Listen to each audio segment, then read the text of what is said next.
أختو زربت عنداي أمبين تبلى فتر قوداي عطل زبدا هاي كم زركب عاوتا أي تمهرن عنده كم تسمع صيغتا كم تسمع صيغتا عنده عند عبيدو نقر عبيدو كم تعلمادو كنقر قرانكيدو أطح حمدو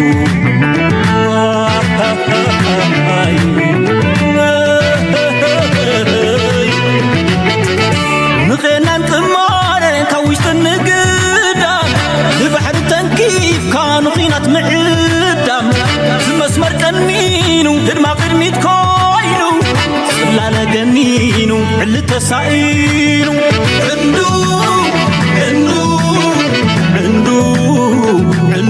عنده نقريو أقيدو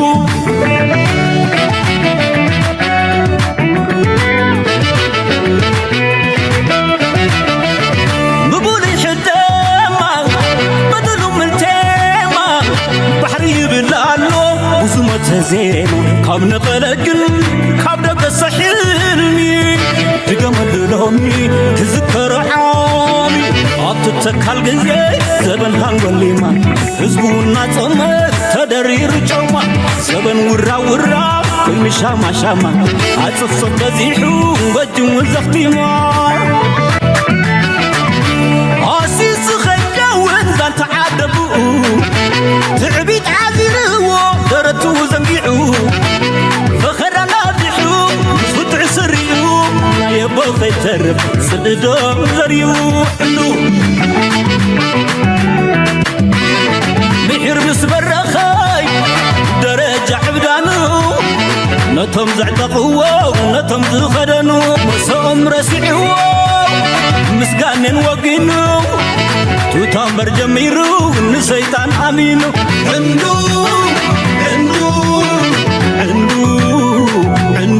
عنده نقر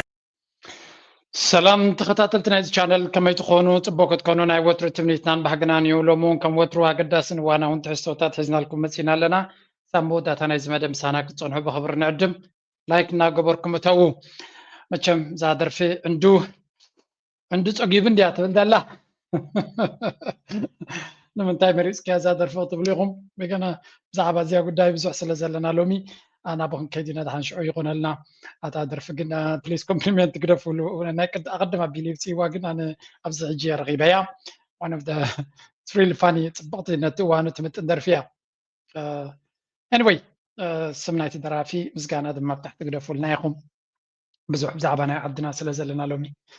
alright what's going on جنابتي زبانا علمنا زيناتات كنسجر كنفتنينا لايك جبرو نايلومي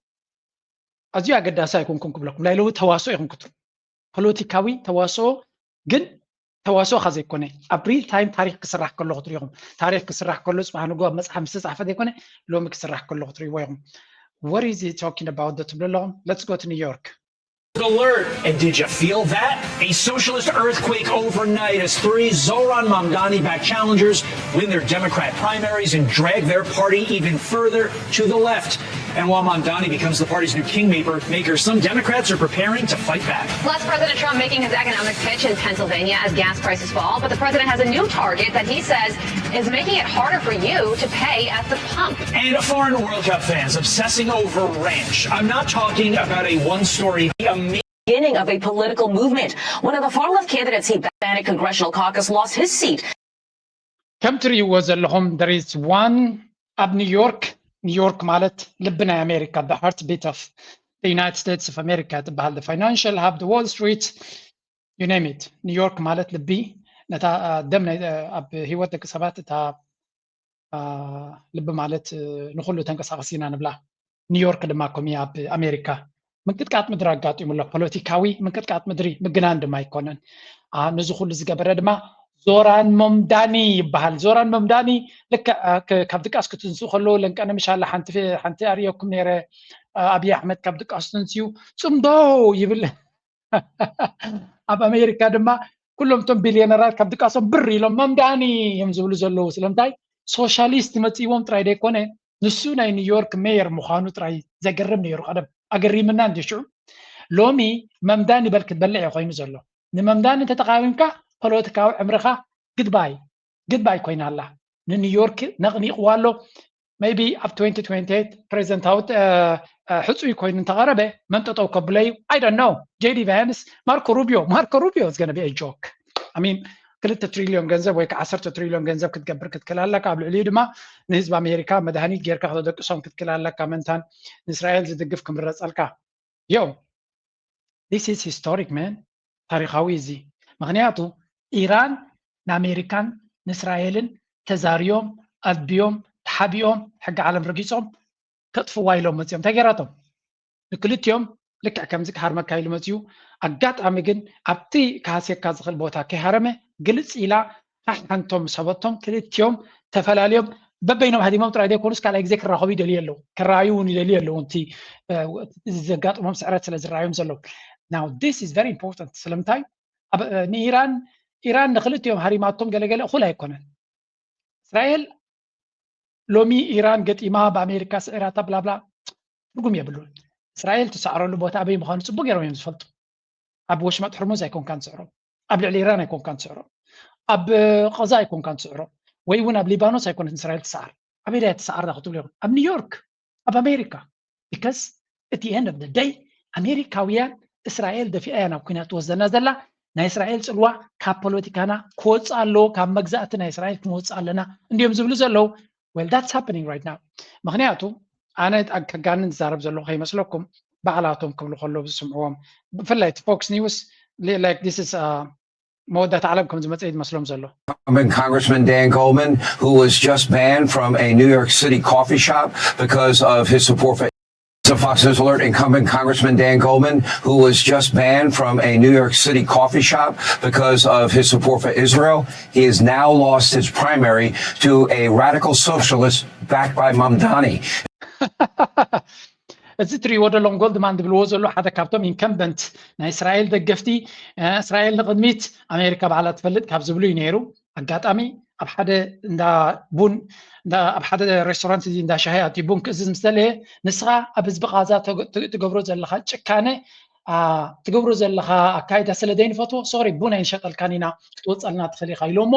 ከምኡ የለን ነታ ትካል ንክዕፅዋ እዞም ፅዮናውያን ከምኡ የለን መሰሎም እዩ ኣይንሸጠልካን እናክብሉካ መሰሎም እዩ ንብረቶም ክሂቡካ ይኽእሉ እዮም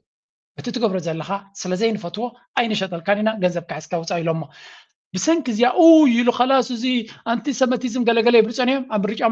ምስ ከደኸ ከቢድ ዝኾነ ስዕረት ከቢድ ዝኾነ ሶሻሊስት ዝኾነ ናይ መምዳኒ ደጋፊ ቤላ ገይሩ ፀፊዕዎ እዚኣ ሕጂ ከተብሎም ቀኒያ እዚኣ ደሓንስ ክልተ ሰብኡት እዮም ገለመለ ክትብሉ ትኽእሉ እዮም ወይ ካን እስራኤል ሶሻሊስት ንሓደ ንእስራኤል ዝድግፍ ካፒታሊስት ስዒሮም መገለ ሸለል ክትብሎ ትኽእል ኢኻ أنا زيام سراخ دميت طويلني listen أبزي. Question: Do you believe Israel's committed genocide on the Palestinian people since the October 7th attacks? You're yes. Yes. Do you believe that it was genocide? It's a horrific situation in Gaza. Unimaginable men, women, and children have been killed. Innocent people, and whoever perpetrated that action should be held to the highest standard of accountability. It's horrific, and there are international entities that, like the United Nations and the International Court, that have established what it is. The United Nations has called it a genocide. And so you just referenced the question: Do you believe Israel's committed genocide? Man.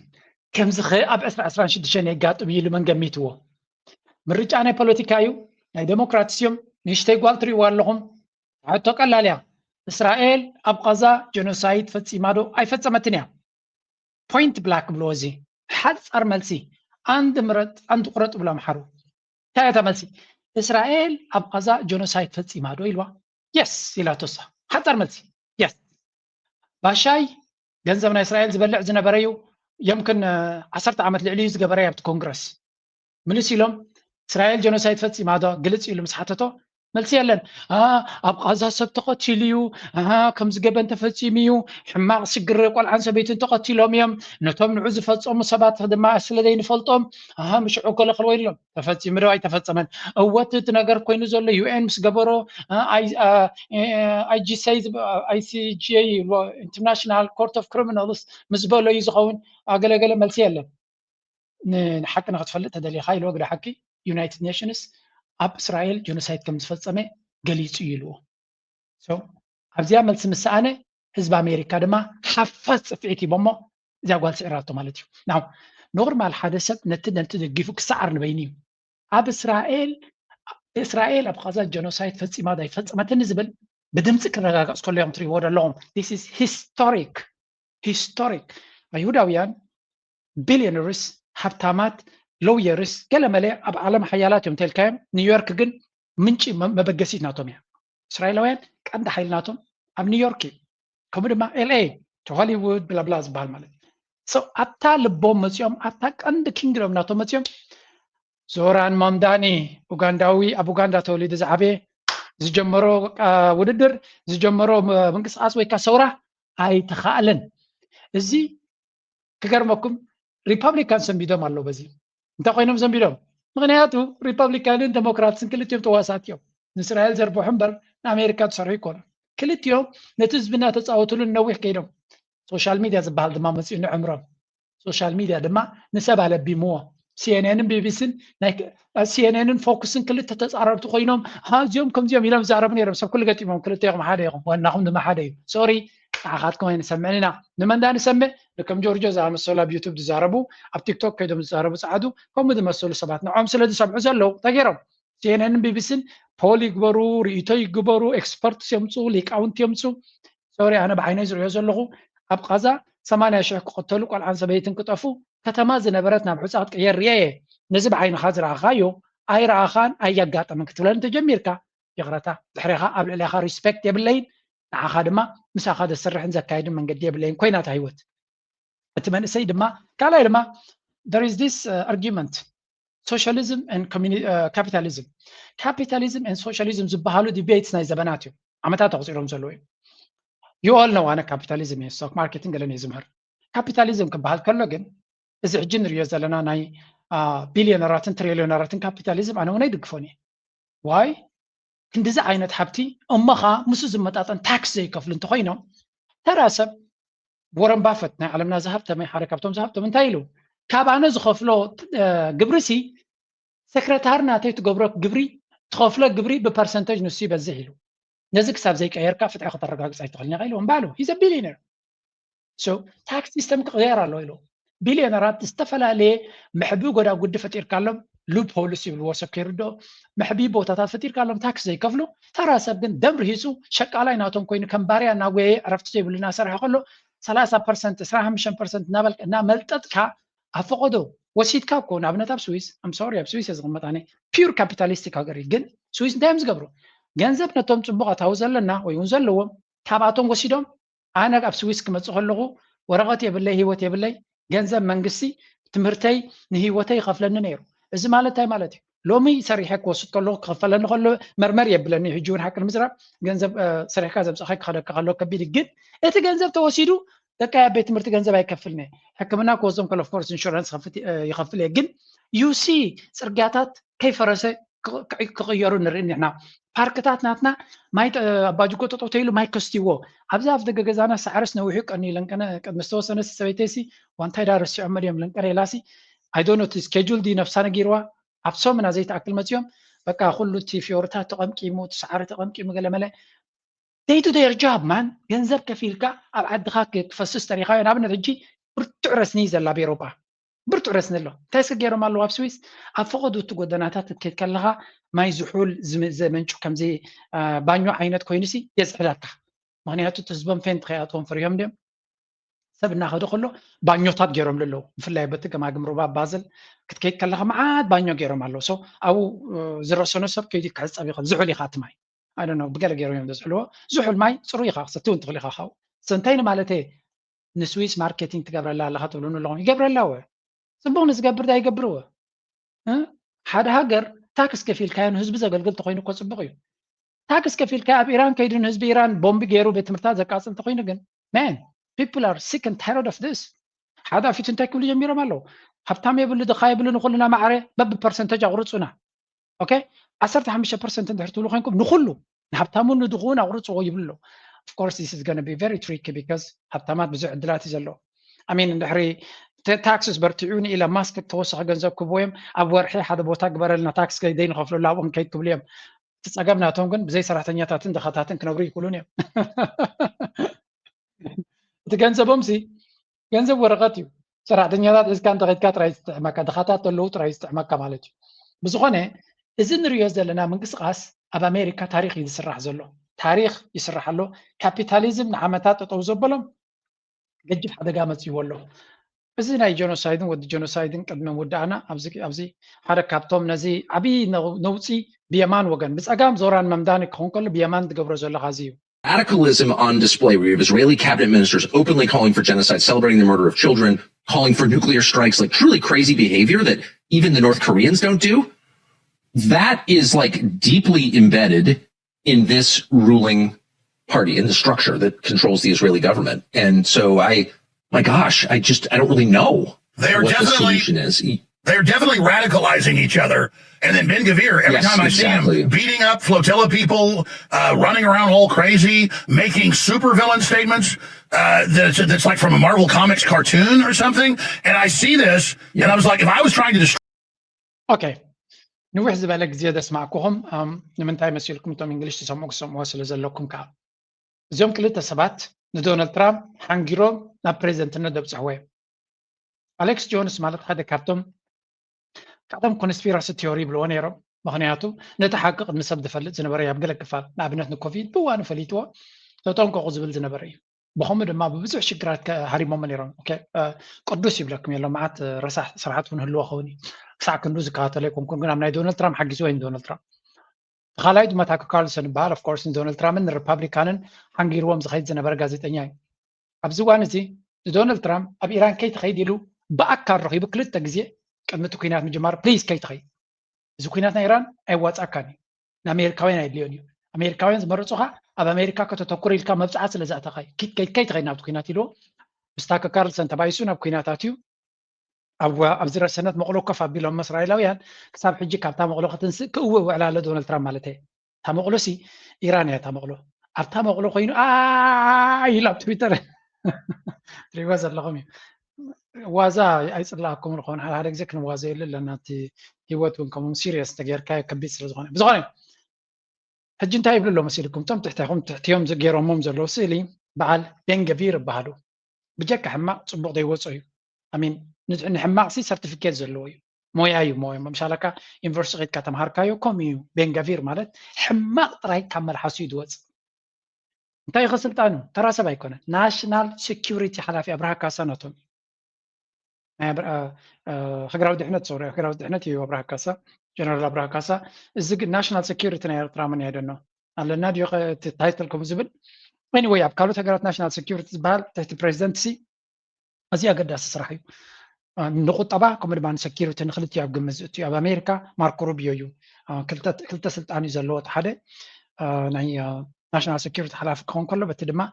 سكرتاري اوف ستيت مالتي بخاله زر 4 ماركو روبيو نا اسرائيل مقابريا سلو زغونه انت قدس سلطانات نوعي بمو sorry this is the reality back to this topic تمليسنا هنري خلنا تايمز بلو زلو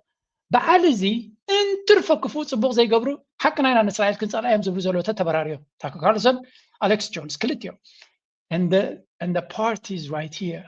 I mean نو صفت يروم زلو نبينيو كالاي زربايا بلون that's why the اسرائيل زغبرت تغبرت دبلت جنزن تفسسو تيك توك نتغزو مسلات ابيوم زلو you cannot just هذا نغير سمسرا خايس كم زي راخي خغبرو خاي كلن حنسام تاريخات حكي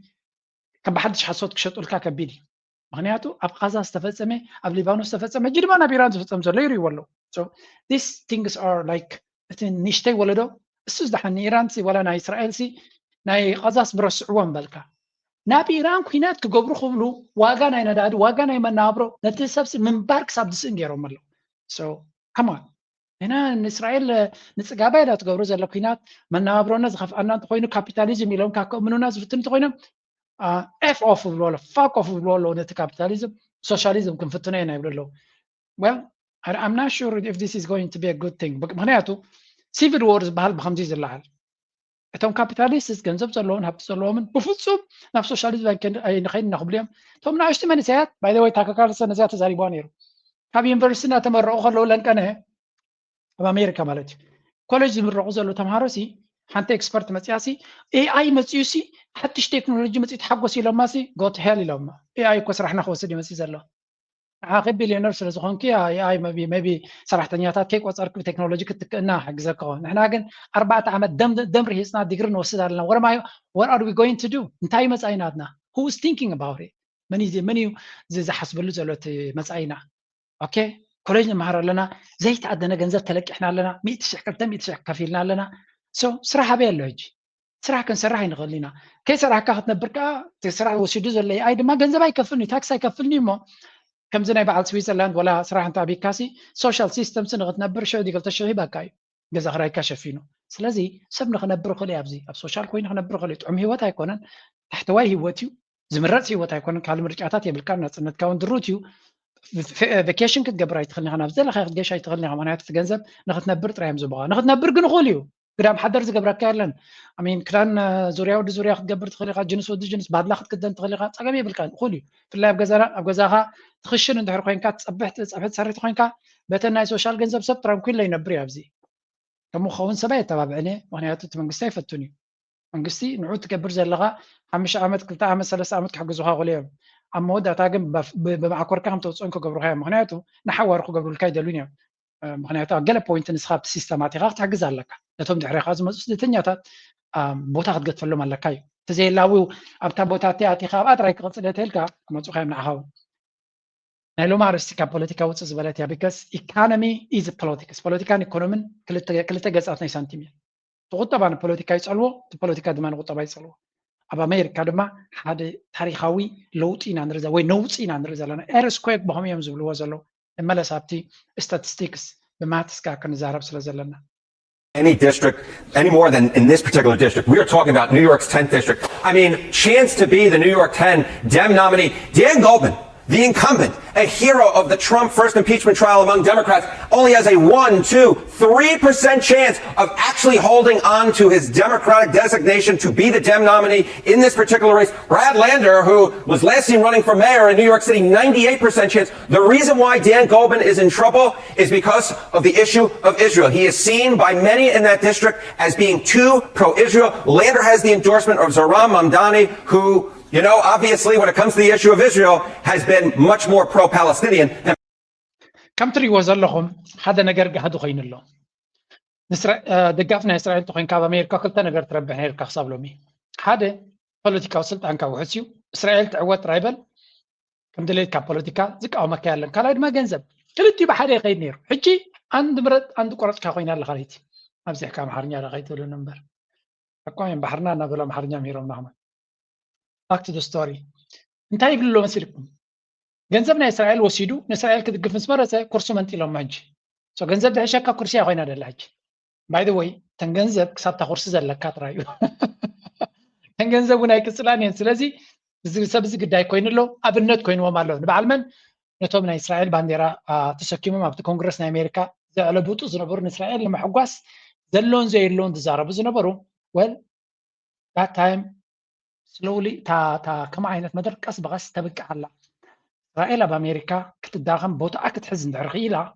دن اسرائيل بقرن افريقيا تقبرو زلا عندرا اسرائيل ما تلاي مبراق تقبرو زلا عندرا درت كلوي that's why ما نحوس لنا that's why زي نغرزي اقاليلنا كنريو زي ندلي that's why دما مستم دسعرو زلو تطويلهم زلو كاب حجتا ميمو دوي بس حتى كيتخون بعد اليوم باشاي لنكنه اب اسرائيل حدا سكيورتي كونفرنس تخايد نيرو زمتري ومزلهم اغازيان مدر اغازيان ولا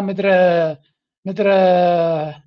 دحوران نابل كاز قبل زلو مس من تطويله مالسك مس مارك ليفين هو از مارك ليفين ويل مارك ليفين من مخانو تاكو كارلسون كقلت اخلو خص معكم this is the guy standing with them بخرعه نعوب محزم حقوس تسمعوهم زلو this is the guy an entitled psychotic, and we did that. I'm really appalled by this, and I hope it comes to an end sooner than later, because it's not right, it's not just, and it's not truthful. So now we don't stay in a war they sucked us into, that they started, that they lobbied. We're bullying them. This is ass backwards, Tucker. Then I want to just finish up on Israel dovetailing. The NDAA, the marriage that he just talked about of our military and intelligence, the whole 9 yards. It's in the Senate intelligence bill as well. And then Netanyahu calls this getting away from our money because they'll co-own our weapons. This is really an attempt at Israeli تايم زبلو زلو زم كلتيوم نزي مارك ليفين ጃናን እዮም ዝብልዎ ገሊኦም ካ ሳጥናኤል እዮም ዝብልዎ በዓል እዚ ኣሜሪካውያን ኮይኖም ገንዘብ ናይ ኣሜሪካ ደም ናይ ኣሜሪካ ረሃፅ ናይ ኣሜሪካ ፀጋታት ናይ ኣሜሪካ ኣብ እስራኤል እትረብሓሉ ኩናትን ንኣሜሪካ ድማ ቅንጣብ ረብሓ ዘይብሉ ኢራን ኢራቅ ሊብያ ጀነፍሬት ገለ እናበሉ ኣብ ኩናት ጥራይ ክትነብር እዮም ዝገብርዋ ሕጂ ድማ ዶናልድ ትራምፕ ዝኣኽሎ ከሲሩ ክወፅእ እዮም ዝበለ ከይትወፅእ ኢሉ ምንን ዝብል ዘሎ እዩ ሓደ ካብቶም ሳጥናኤላት እዮም ዝብልዎ ዘለዉ ነዚ ድማ ሕጂ ከመይ ገይሩ ታከር ካርልሰን ከመይ ገይሩ ክሃርሞ ይሮ Levin or whatever he calls himself, and I feel sad. I mean, look, the spoiled child always hates his parents. The ones who abetted his grandiosity are always the ones he blames. This is exactly what happens when Christian Zionists tell Israelis they're God's chosen people, they're special in the eyes of God, which is absurd. It's not a Christian understanding. And I hope እንታይ እዮም ዝብሉ ዘለዉ ነዚ ቤላ ገይሩ እዩ ዝሃርሞ ዘሎ ስፖይል ቻይልድ ኢልዎ ሓደ ዝተበከለ ስዲ ቆልዓ ገይሩ ዝገልፆ ንእስራኤል ስዲ ቆልዓ ይብላ ኣሎ እንታይ ማለት እዩ ስዲ ቆልዓ ኩልቶም ስድሩ ዝገበሩሉ ሓለፋ ስዲ ስለ ዝኾነ ፅባሕ ንጎ ንስድሩ ይፀርፍ የቆናፅብ እንተኸይሉ እውን ስድሩ ክሃርም ይፍትን ስዲ ስለ ዝኾነ ንሳቶም ክጥዕመ ኢሎም ኩሉ ዓይነት ነገራት ገይሮምሉ የቀባጥሩሉ ነይሮም የኣይፈትዮም ሶ ንሱ ግን እቲ ዝገበሩሉ ግዴትኦምን ቡ ገይሩ ድማ ሸብዳዕዳዕ ኢሉ ንስድራ ቤቱ ክቆናፅብን ክፀርፍን ውዕል ኢሉ ናይ እስራኤል ደገፍቲ በዓል እዚ ድማ ልካ ከምኡ እዮም ኣሜሪካ ብዙሕ ሓለፋ ገይራትላ ንእስራኤል ኢሉ ወላ ሓንቲ ረብሓ የብልናን ካብ እስራኤል ዝኩሉ ንገብሮ ዘለና ሓለፋ የብልናን ህዝብና ከማን ክርዳእ ኣይከኣልናን ከም ኣሜሪካ ግን ነዚ ኩሉ ዝገበርናዮ ድማ ተመሊሱ እጅ ከሰና ኣሎ ኢሉ ዳትስ ዋይ ድማ ባእስናቶም ጥርዚ ደይብድ ኣሎ በዓል ባሻይ ድማ እዛ ዜና ከም ዝበፅሐቶም ኣይተረድኦምን መስለኒ ምስ ማርክ ሌቪን ከም ቀደሞም መሲልዎም እስራኤላውያን خلاص ኣብ ኤርትራ ብደገፍ ናይ እስራኤል ስልጣን ክሕዙ ዝደልዮም ጀስት ኣይትፈልጥዎ ማለት እዩ እስራኤል ደጊፋ ኣብ ኣስመራ ስልጣን ክትቦም ስልጣን መሃብ ጥራይ ኣይኮነን እንታይ እዮም ዘልዩ ዘሎ ሰብ ናይ ትግርኛ ሃገር ይብሉ ካልኦት ዘረርበን ትግራይን ኤርትራን ሓዊስካ ድዩ ካርታ ናቶም ናበያ ክትከውን ባንዴራ ናቶም እንታይ ክትከውን ምክንያቱ ተስፋፅን ዝገበራ ባንዴራ ሒዝዋ ከይዱ ይመስለኒ ተስፋፅን ጋንታ ቀይሩ ይመስለኒ ኣይተሰማምዑን ዝኾነ ምክንያቱ ማለት ተስፋፅን ከይዱ ኣብታ መበቆል ዓዲ ወዲቑ በፅሑ ይመስለኒ ተስፋፅን ዝብልወሉ ሓደ ትፈልጥዎ ትኮይንኩም ኤኒዌይ ምዝ ተሳኢሎም ዓብይ ሃገር ፖለቲካ ዝቀየሩ እዮም ዝመስሉ ተሳኢሎምሉ ዘለዉ ድማ ኣብ ኣሜሪካ ሓደ ካብቶም ዝተፀልኡ ሰባት እዮም ኣብ ሚድያ ድማ ሜቢ ክንዚ ናይ ዩቱብ ቻነለይ ከማን ሰብ ዘይርዮ ሰብ እዩ ዝኾነ ዓብ ነገር እዩ በቃ ከም የለን ፅሑፋት ተገይሩ ዘሎ በፅዕናየ ናቲ ዝለዓለ ደረጃ እዩ ተባሂሉ ወይ ኩሉ ዝርኢኻ በዚኣ ዘረባ እዚኣ ጌርና ክንድምድመ ኢና really dangerous place right now because Israel is, for the first time maybe in my lifetime, legitimately threatened. And I say this as an opponent of the Israeli government, obviously a fairly well-known opponent of the Israeli government, but I don't want to see innocents die anywhere, including Israel,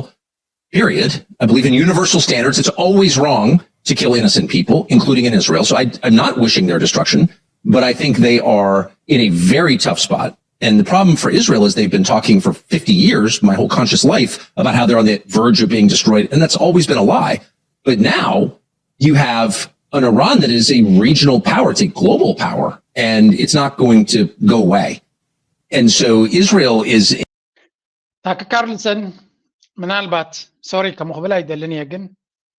ኣርጋብ ናይ መወዳእታ ደረጃ ናይ ህይወቱ ዝበፅሒ ይመስለኒ ኣነ ክህልወልና ክቕፅለልና እየ ዝምነ ግን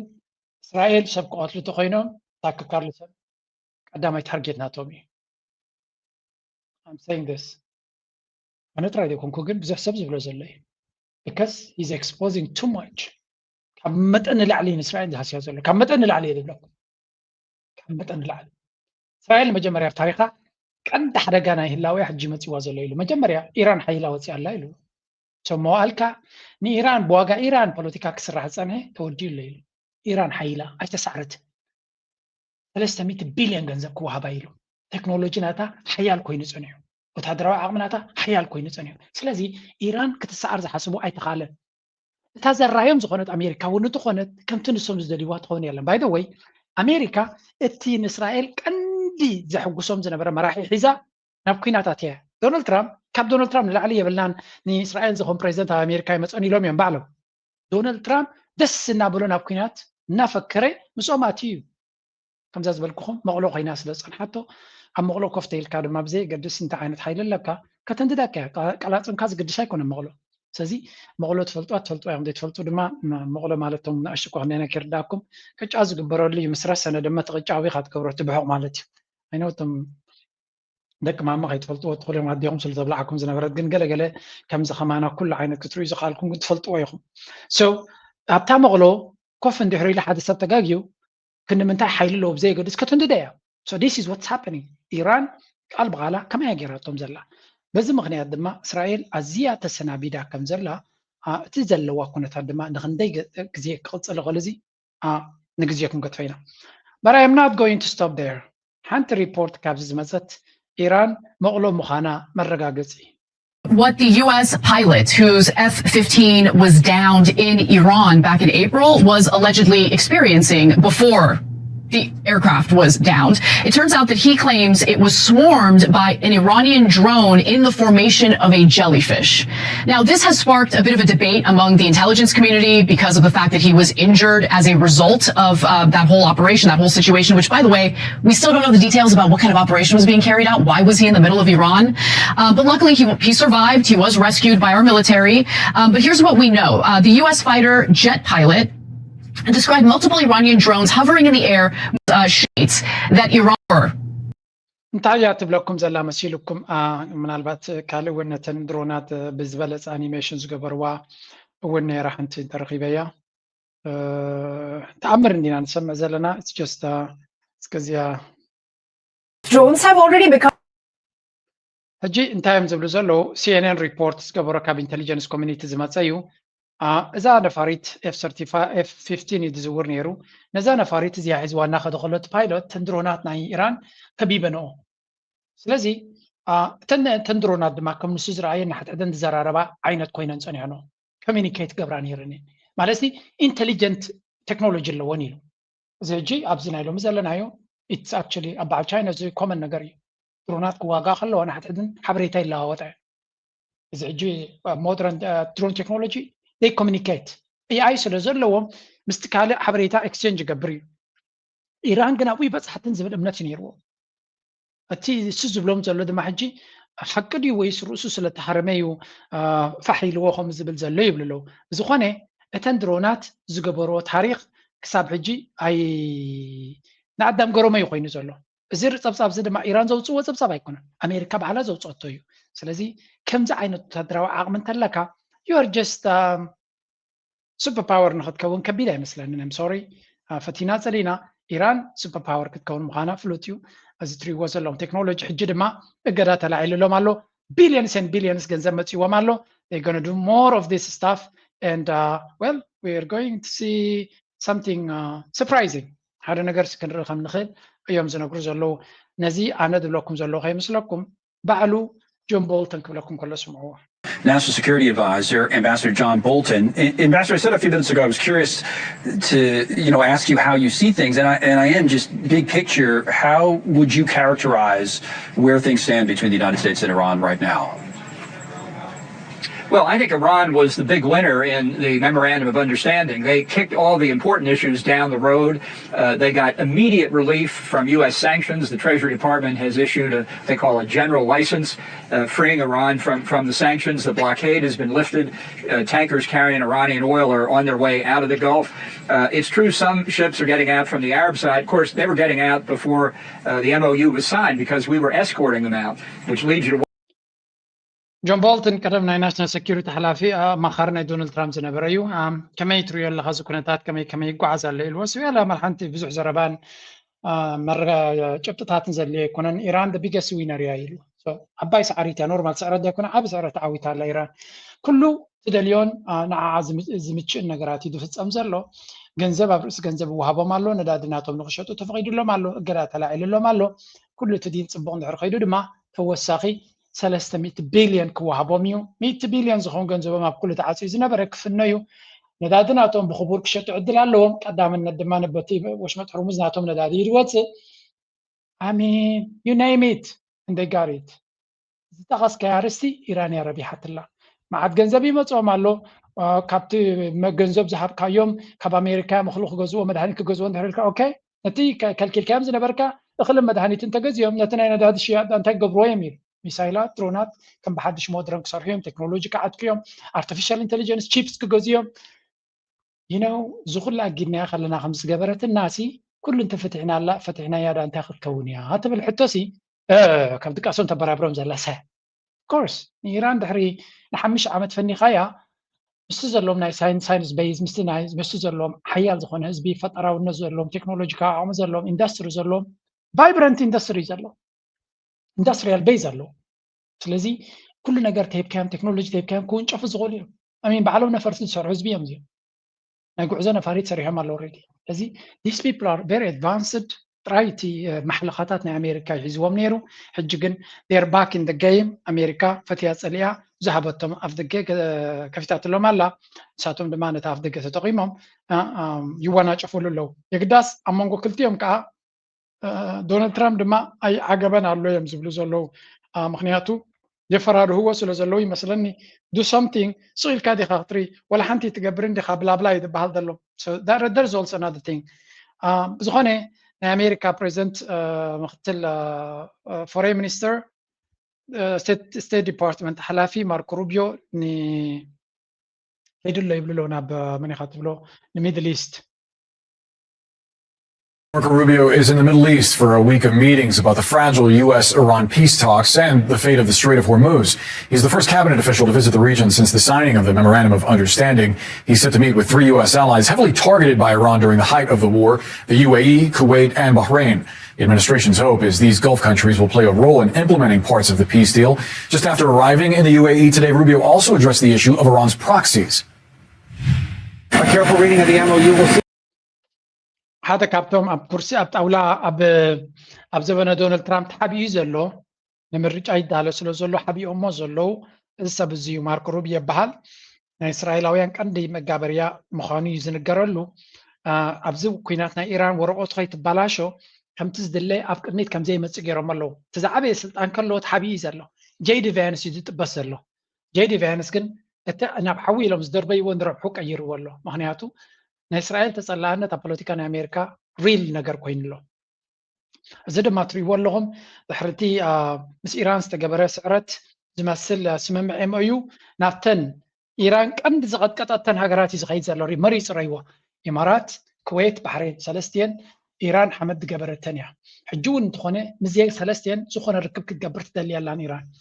እታ ኢማራት ትበሃል ሓቢኣ ትረኽቦም ከም ዘላ እዩ ዝንገር ገንዘብ እውን ከፊላ ከም ዘላ ይንገር እዩ ግን ኢራን በወቅዕ ክትዛረብ ከላ ምስ ኢማራት ርክብ ክትገብር ኣይትደልን እያ ዘላ that's going to be very important that's why ድማ እዚ ንስዑድያ ገዲፉ ንቀጠር ገዲፉ እዞም ኩሎም ትሽምግሉ ዘለዉ ናብዚአን ሃገራት ትኸይ ዘሎ ምክንያቱ እቲ ናይ እስራኤል ላይን ስለ ዝኾነ ናቱ እዚአን ከዓ እተን ናብ እስራኤል ተፀጋዐን ብዘይ ኩዌት ባሕሬንን ኢማራትን ኣብርሃም ኣኮርድስ ናይ እስራኤል መሻርክቲየን ኩዌት ድማ ኣብዚ ኩናት እዚ ከም ሕሱም ዝተጨፍጨፈ እዩ ምናልባት ድሕሪ እዚ ኩናት ምስ እስራኤል ተተዓረቐት ክገርመና የብሉን ናተይ ግምት ማለት እዩ ምክንያቱ ሶ ብሰንኪ እዚ እዚ ሕጂ ከይድዎም ኣሎ መዓት እዩ ዝፍክር ሕጂ እውን ኣብ ዘሎ hostilities and conflicts in the region as long as Iranian proxies are launching missiles and drones from Iraq and are participating in terrorism like Hamas. Great to see you as always. On the question of this overseeing commercial traffic there, what do you expect that is going to look like? It would make sense, since those are the two countries overlooking that waterway, that they have some sort of a coordination role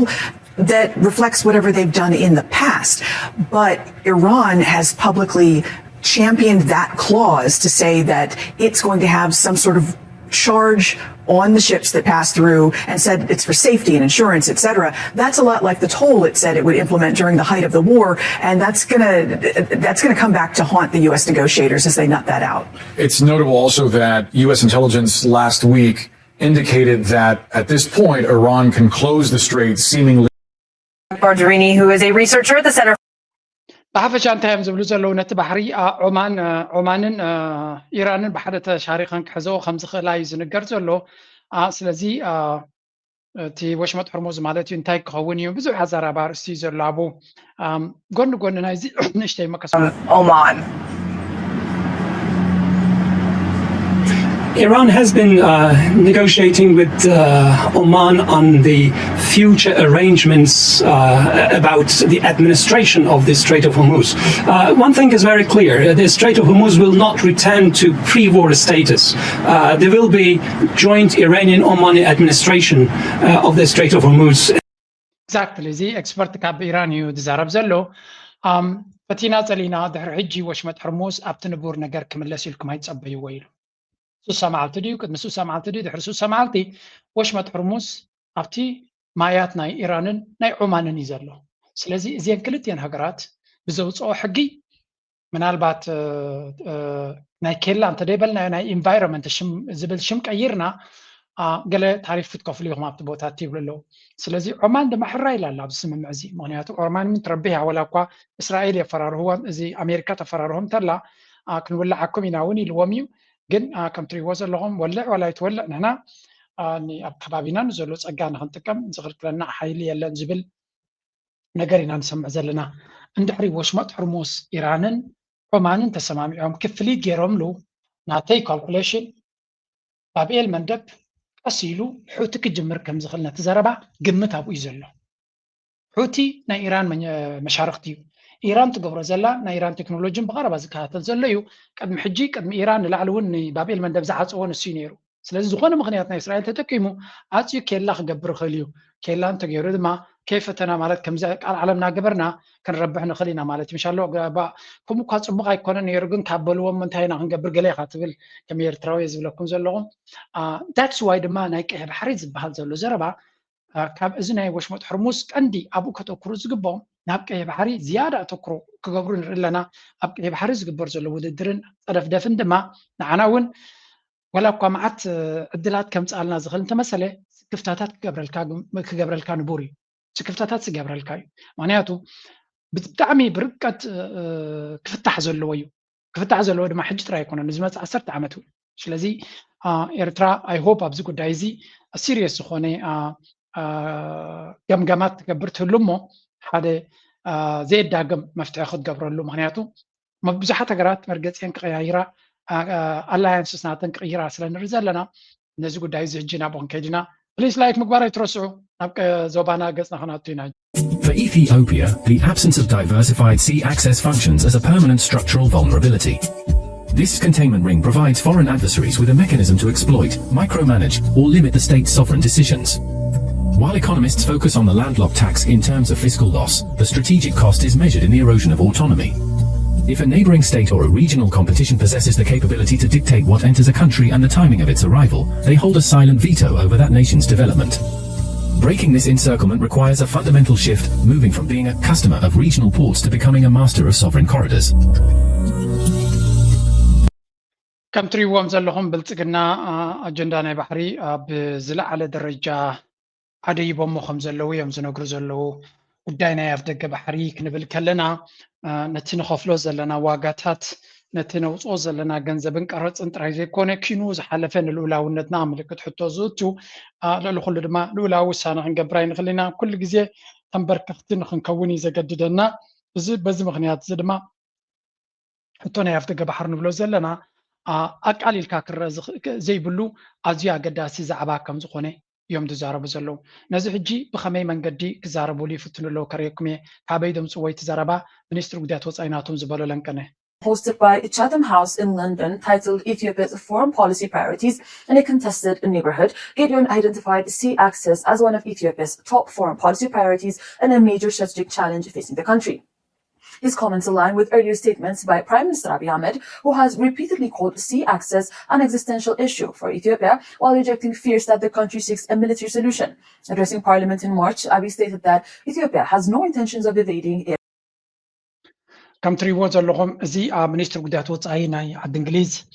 ናይ ኢትዮጵያ ኣብ ዓዲ እንግሊዝ ቀኒህሎ ኣብ ሓደ ዓብ ናይ ፎሬን ፖሊሲ ፕላትፎርም መፅኡ ድማ እንታይ ክብል ተሰሚዑ ኣሎ ኣክሰስ ኩነታት ናይ ኣፍ ደገ ባሕሪ ኣጀንዳ ናይ ባሕሪ ንኢትዮጵያ እቲ ዝለዓለ ናይ ወፃኢ ፖሊሲ ናታ ኣብ እዩ ዘተኩር ብምባል ገሊጹ ኣሎ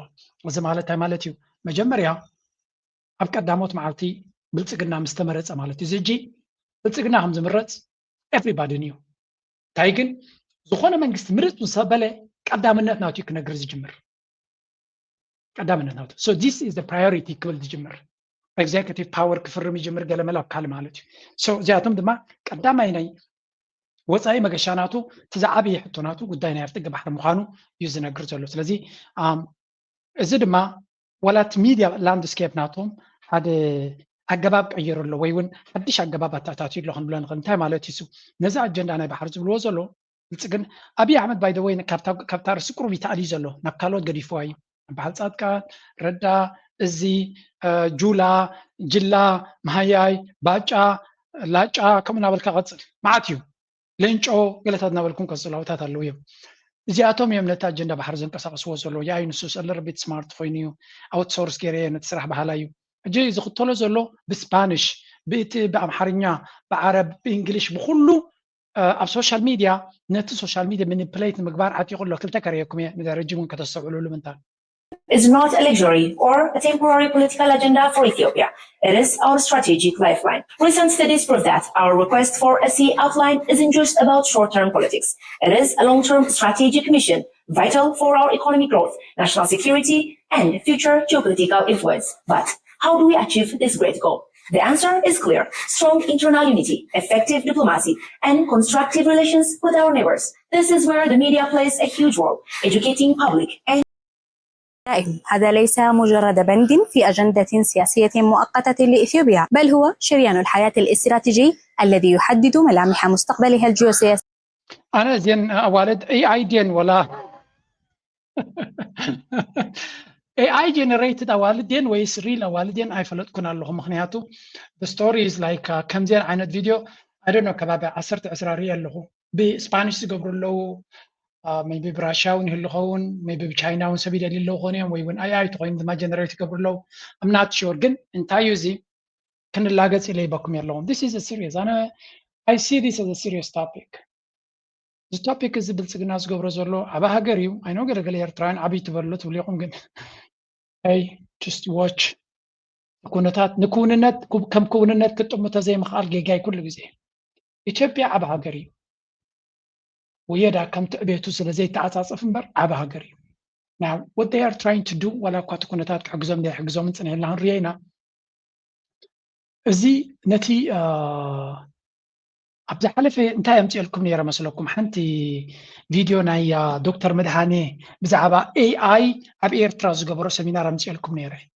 انتهى سكك بالأبزياون امتي نيرا قند قيمة ونيرا كتكون سمعوا أب خوردات على تكم ولا بشان الله ونهلو خوني.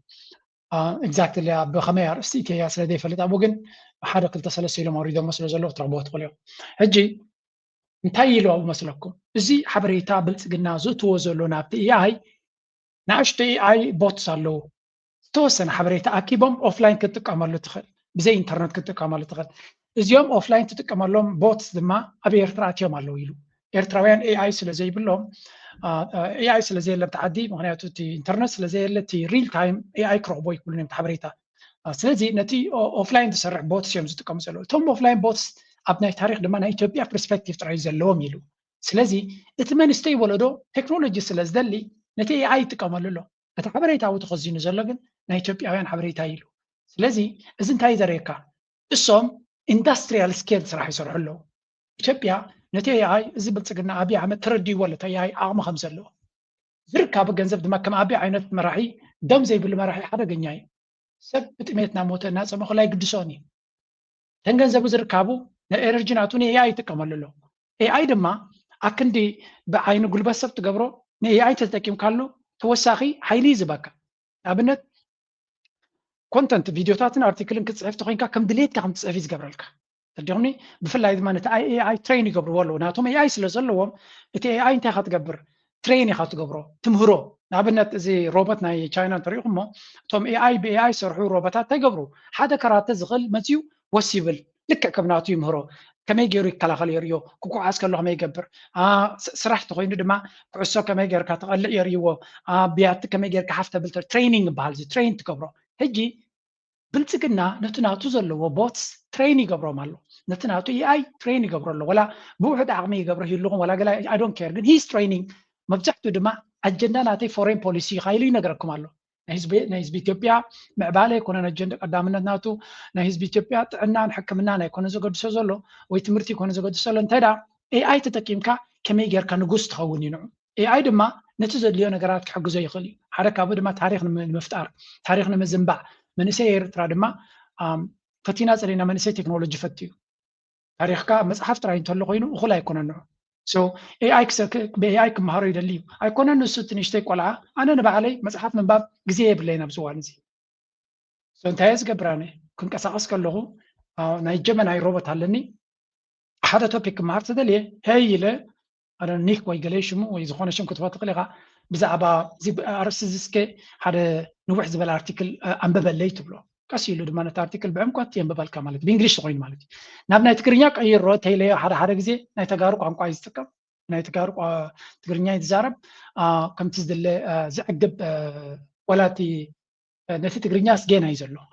ከምቲ ዝድለ ይሓዞን ኣሎ በምሓርኛ ግን ኣብ ፅቡቅ ደረጃ በፂሕኩም ዘሎ ይነብሩ እዮም so what I want to say is እዚ ነገር እዚ መንግስቲ ኤርትራ ሃገር ኤርትራ ቸክ ክገብርዎሎም now somebody is going to write me ምሁራት ኣይትገብርሎም ይብል ምሁር ሓደ ሰብ እዩ ስለዚ ምሁራት ብኩብ ደረጃ እንተለዋ ዓቕሞም ኣይፈልጥን እኔ ኣይ ክኢላታት ኣለዉ ድዮም የለውን ኣይፈልጥን ኣነ ናተይ መብፅዓይ ኢለ ተኣኪቦም ነዚ መልእኽቲ ናትካ መሓላልፈና ኣብዚ ሚድያ ናትካ ካምፔይ ግበረልና እንተኢሎምኒ መርሓባ ኣብ ደገ ክፉት እዩ ለይትን መዓልትን ክጉስጉሰሎም እየ እቲ ዕላማ ስለ ዘገድሰኒ ብዓብዪ ደረጃ እዚ ግን ኤርትራ ቀዳምነት ክትቦ ዘለዋ ጉዳይ እዩ ስለምንታይ እዚኣቶም ከም ዋዛ ዋዛ ነቲ ሓድሽ ወለዶ ክብክሉ ተበጊሶም እዮም ዘለዉ ነቲ ናቶም ወለዶ ኣዘንቢዖም ናብ ናትና ከየስግርዎ ክንጥንቀቕ ክንክል ኣለና ብዙሕ ፍርሂ የብለይ መንእሰይ ናትና በዚ ናቶም ከይዝንግዕ ኢለ ግን ምፍራሕ ከዓ ክጥንቀቕ ስለ ዝገብረካ ፅቡቕ እዩ ንኣብነት ኣነ ብልፅግና ብዝዛረቦ ክፅሎ ይኽእል እየ ዝብል እምነት የብለይ ኩሉ ሰብ ግን ከማይ ድዩ ኣብዚ ቻነል ዘለኹም እውን ክፅለዉ ኢኹም ዝብል ፍፁም እምነት የብለይ ተስዋይ ድማ ንዓኹም ዝዛረበኩም ዘለኹ ንካልኦት ንክትነግሩ ኢለ ነዚ ቻነል ትከታተሉ ዘለኹም ሽጣራታት ናይ ብልፅግና ሲ ላዲናሉ ሰልቺና እዩ ዘሎ ፅቡቕ ግን እቶም ኣብዚ ዝሰምዑ ዘለኹም ከይድኩም ኣብ ካልእ ክትርእይዎ ከለኹም ንገሩ ኢኹም ኣብ ዝተውዕሉ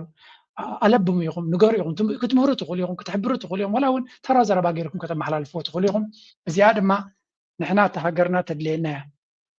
መንግስቲ ኤርትራ ትፈትዎ ዲኻ ይትፈትዎም ዘይገድስ ሃገር ተገድሰካ እንድሕር ኮይና ክትሰርሕ ኣለካ እዚኦም ሰባት እዚኣቶም ኣንቂዶም ብልፅግና 5 ዓመት ኣለዎ እንተተን 5 ዓመት ክቕፅለን እንዲ ኣይቅፅለን እስኪሄር ዋኑ ክንሪኦ ናቲ ኩነታት ዘሎ ናበይ ይመስል ኣይሆብ ድማ ሓደ ናብ ልቡ ይምለስ ኸውን ኣነ እኮ ናብ ልቡ ክምለስ ተኽእሎታት ዘሎ ፀቢብ ኮይኑ ይስማዓኒ ግን ክውገድ ኣይውገድን ድማ ናይ ኤርትራውያን ስራሕ እውን ኣይኮነን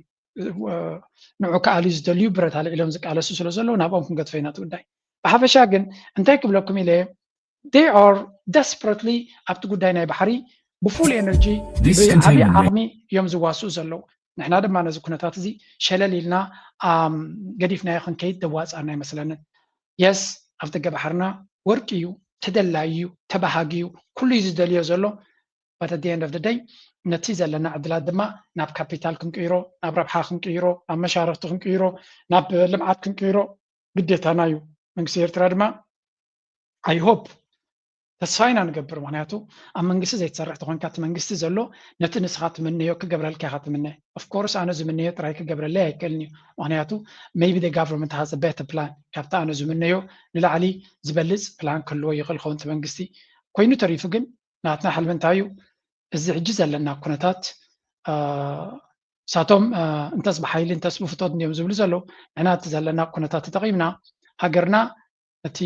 በቲ ዘሎ ፀጋታት ረባሒትን ብሉፅ ሽርክነት ክትረክበሉ ትኽእል መንገዲ ክፍጠረላ ትምኒትናን ባህግናን ወሰን የብሉ ከማይ እንድሕር ኮይንኩም ናትኩም ርእይቶ ግደፉ ከማይ እንተ ኮይንኩም ላይክ ግበሩ ጌጋ ኣለካ ትብሉ ኮይንኩም ድማ ነቲ ጌጋ ዘለኒ ማኣረምታ ፀሓፊ ኢኹም ወይ እውን ነቲ ናትኩም ካውንተር ኣርጊመንት ክዕረ ኣለዎ ትብልዎ ናብ ታሕቲ ግደፍዎ ቢካዝ ርእይቶታት ኢና ንህብ ዘለና ናው እቲ ባሕርና ይድለ ከም ዘሎ ኣነ ይኩንኩን ዝነግረኩም ዘለኹ ዓለም ምሉእ ዝዛረበሉ ዘሎ እዩ በት እቲ ኩነታት ዝፈጥሮ ዘሎ ለውጢ ድማ ከርእየኩም ደስ ይብለኒ መጀመርያ ኣብዚ ናይዞም ክልተ ዝበሃል ዘሎ ብዛዕባ እዚ ሓንቲ ነገር እሞ ከርእየኩም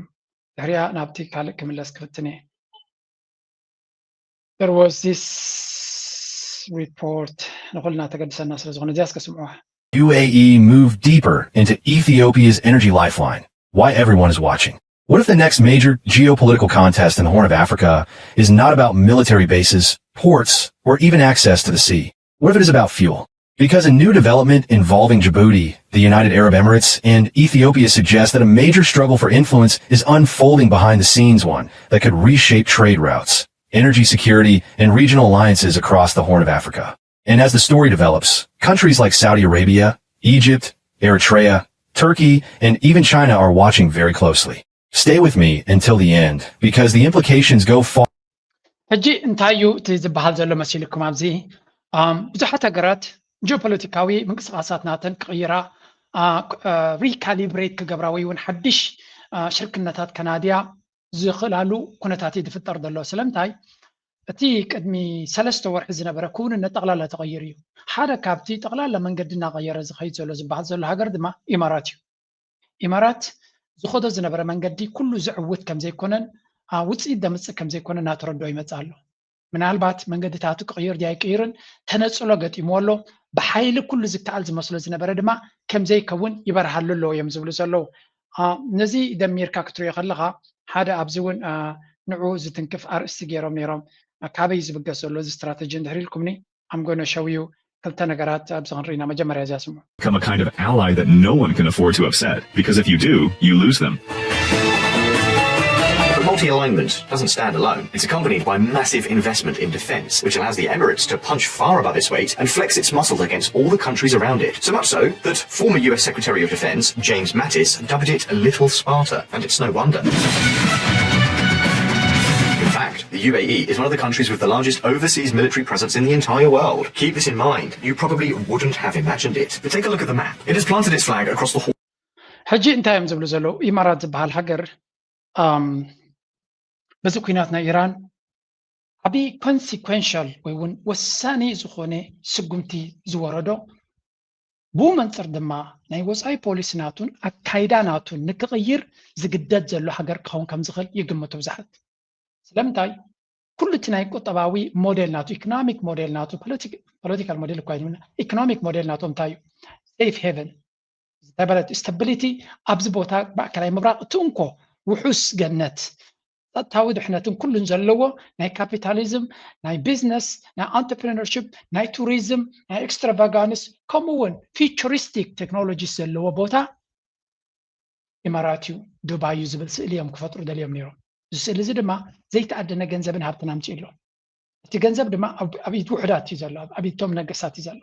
ንሳቶም ከዓ ውሑድ እዮም ብቁፅሪ ስለዚ ልዕሊ ዓቕሞም ገንዘብ ስለ ዝሓዙ ልዕሊ ዓቕሞም ክመጣጠሩ ድማ ፈቲኖም ውፅኢት ናቱ ድማ ናብ ኤርትራ መፂኦም ነይሮም ናይ ኤርትራ እኳ እቲ ዴታቤዝ ናቶም ስለዘይዕረይዎ እምበር ካብ ዝወፁ ሓያል እዮም ገይሮም ግን ናብ ኤርትራ መፂኦም ነይሮም በርበራ ዝበሃል ኣሎ ቦሳሶ ዝበሃል ነይሮም እጂ እውን ክምለሱ ፍትኑ ኣሎ ሰውቃጥራ ዝበሃል እቲ ናይ የመን ከማ ድሒሮም እዮም ኢትዮጵያ ብዓብዩ ኣብ የመን ኣብ ሊብያ ኣብ ብዙሕ ቦታታት ግብፂ ሱዳን ኣብ ብዙሕ ቦታታት ቦታ ሒዞም ነይሮም ንዑና ስፍሕዎ ከይዶም ገሊኡ ብሓይሊ ክቋፀርዎ ድሌታቶም ንከስምሩ ዘይገበርዎን ዘይከድዎን ቦታ ይነበሮምን ስለዚ እዚ ሃገር እዚ በዚ ኣከባቢ እዚ በዚ ዕንደራ እዚ በዚ መንገዲ እዚ ንምንታይ ክቕፅል ይኽእል ብፍላይ ድማ ብልፅግና ኣጀንዳ ናተይ ናይ ግድን ከተግብሮ ዘለኒ ነገር እዚ ጉዳይ ናይ ባሕሪ እዩ እዚ ጉዳይ ናይ ባሕሪ እዩ ኣብ ዝብለሉ ዘሎ ንመን ኣሚኑ እዩ ከምኡ ዝብል ዘሎ ጉዳይ ናይ ባሕሪ በናይ መለክዒ ክመልሶ ዝኽእል ለንቀነ እውን ሓደ ካልእ ክኢላ ናቶም ኣብ ደገ ባሕሪ ናይ ኤርትራ ደይናፃ ወሪዱ ዘሎ እዩ ታኽገብሩ እዮም ዝኽልክሉና ዘሎ ኢሉ ኣብ ሚድያ ክዛረብ ከሎ ሰሚዐ ኣለኹ ተኺለ ፅንኢለ ከምፃልኩም እየ ስለዚ ኩሉ እዚ ንሪኦ ዘለና ካብ ዜሮ ዝተበገሰ ኣካይዳ ኣይኮነን ታይዳ ኣግሬሲቭ ዝኾነ ኣካይዳ ዝኽተል ዘሎ ሃገር ኪኑ ቀፂሉ ድማ ነቲ ኣጀንዳታት ናቱ ንምትግባር ኩሉ ነገር ክገብር ዝኽእል እዩ ሕጂ ግን እዚ ሕጂ ሓድሽ ክውንነት ተፈጢሩ ዘሎ እንታይ ዓይነት ኣካይዳ ከም ዝገብሩ ይገብሮም ይኸውን ብሕጂ ክርአ ካብ ጌጎም ክመሃሩ ይኽእሉ ዶ ሜይቢ ግን ክመሃሩ እዮም ኢልካ ድማ ክፅበዮም ትኽእል ኣይኮነን እዚ ኣብ ጅቡቲ ገይርዎ ዘሎ ምንቅስቃስ ሓደ ሕጂ ምስ መንግስቲ ጅቡቲ ኮይኑ ነቲ ናይ ኤነርጂ ሕቶ ናይ ኢትዮጵያ ንምፍታሕ ሓደ ዲል ገይሮም ከም ዘለዉ እዩ ዝንገር ኣብዚ ሕጂ ከነሰብለሉ ዘለና ክልተ ሰለስተ ነገራት ኣሎ ጅቡቲ ዝበሃል እዚ ኩነታት ካብ ዝጅምር ጥራይ እንታይ ገይሩ ኣሎ መጀመርያ ኣብዚ ነዚያ መከረየኩም ከተሓዛ ስለ ዘለኹ Egypt and Turkey are looking toward Eritrea. For years, Eritrea has often been portrayed as isolated, economically limited, and overshadowed by larger countries in the Horn of Africa. But what if the real story is exactly the opposite? What if Eritrea's greatest opportunity does not lie inland, but across the Red Sea? Today, Saudi Arabia,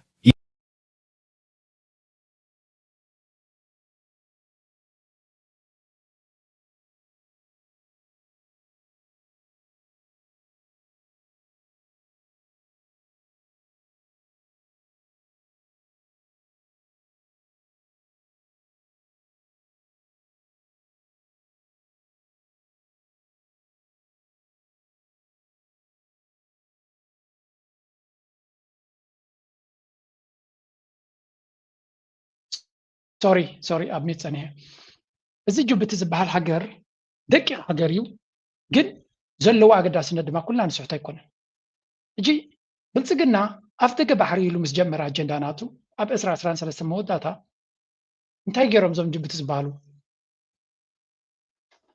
ንብልፅግና ባሕሪ ዲኹም ደልይኹም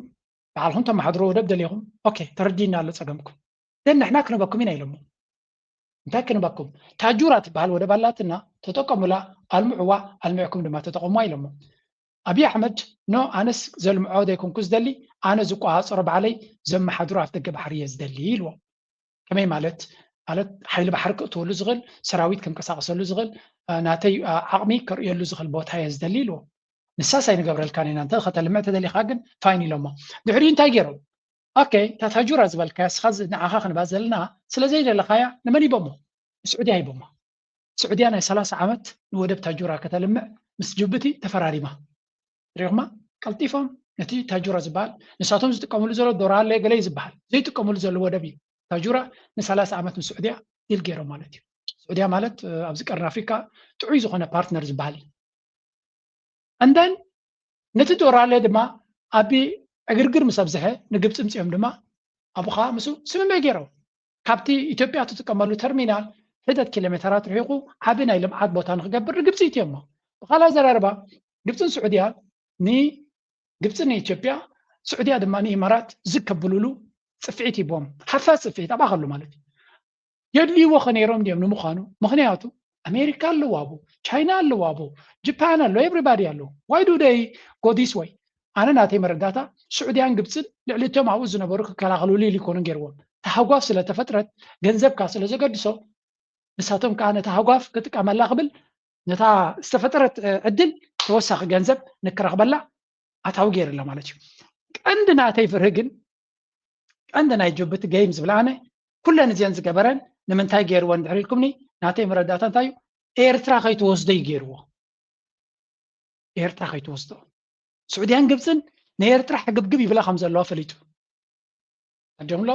ናብ ኤርትራ ገፀን ክልትየን ምስ ኤርትራ ክሰርሓ ይደልያ ከም ዘለዋ ፈሊጡ ሰወዲድ ሂዱ ንክልትየን ካብታ ንእሽተይ ጫቆይት ሃገሩ እዚ ውሰዱ ኢሉ ሂቦም ኣሎ ናው ግብፂ ወሲዶሞ ዘሎ ኣብ ጅቡቲ ኣብ ያእኽሎሚ ገለ ይበይልኒ ዋላ ስዑድያ ውንኩም ግን ናባና ክመፁ ከለዉ ንኣብነት ግብፂ ፕሮባብሊ ኢንዳስትሪያል ሌቨል ወደብ ክሰርሑ ይኮኑን ንሴኪሪቲ እዮም ሳና ክሰርሑ ዝኽእሉ ክሰርሑ እንተኮይኖም ስለምንታይ ኣብ ላዕሊ መዓት ወደባት ኣለዎም ምስ ወደብ ጅቡቲ ዝወዳደር ሓድሽ ወደብ ናይ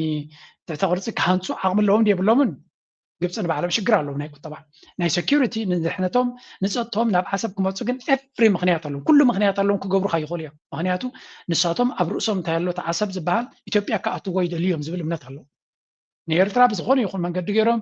ኢማራት ካብ ምስኦም ስለዝሰርሕቲ ናይ ኢማራት ገንዘብን ዓቕምን ካብ ስለደፍርሆም እሶም እቲ ኢማራት ንኣቢ ገይሩ ከም ገለ ገይሩ ሓባቢሉ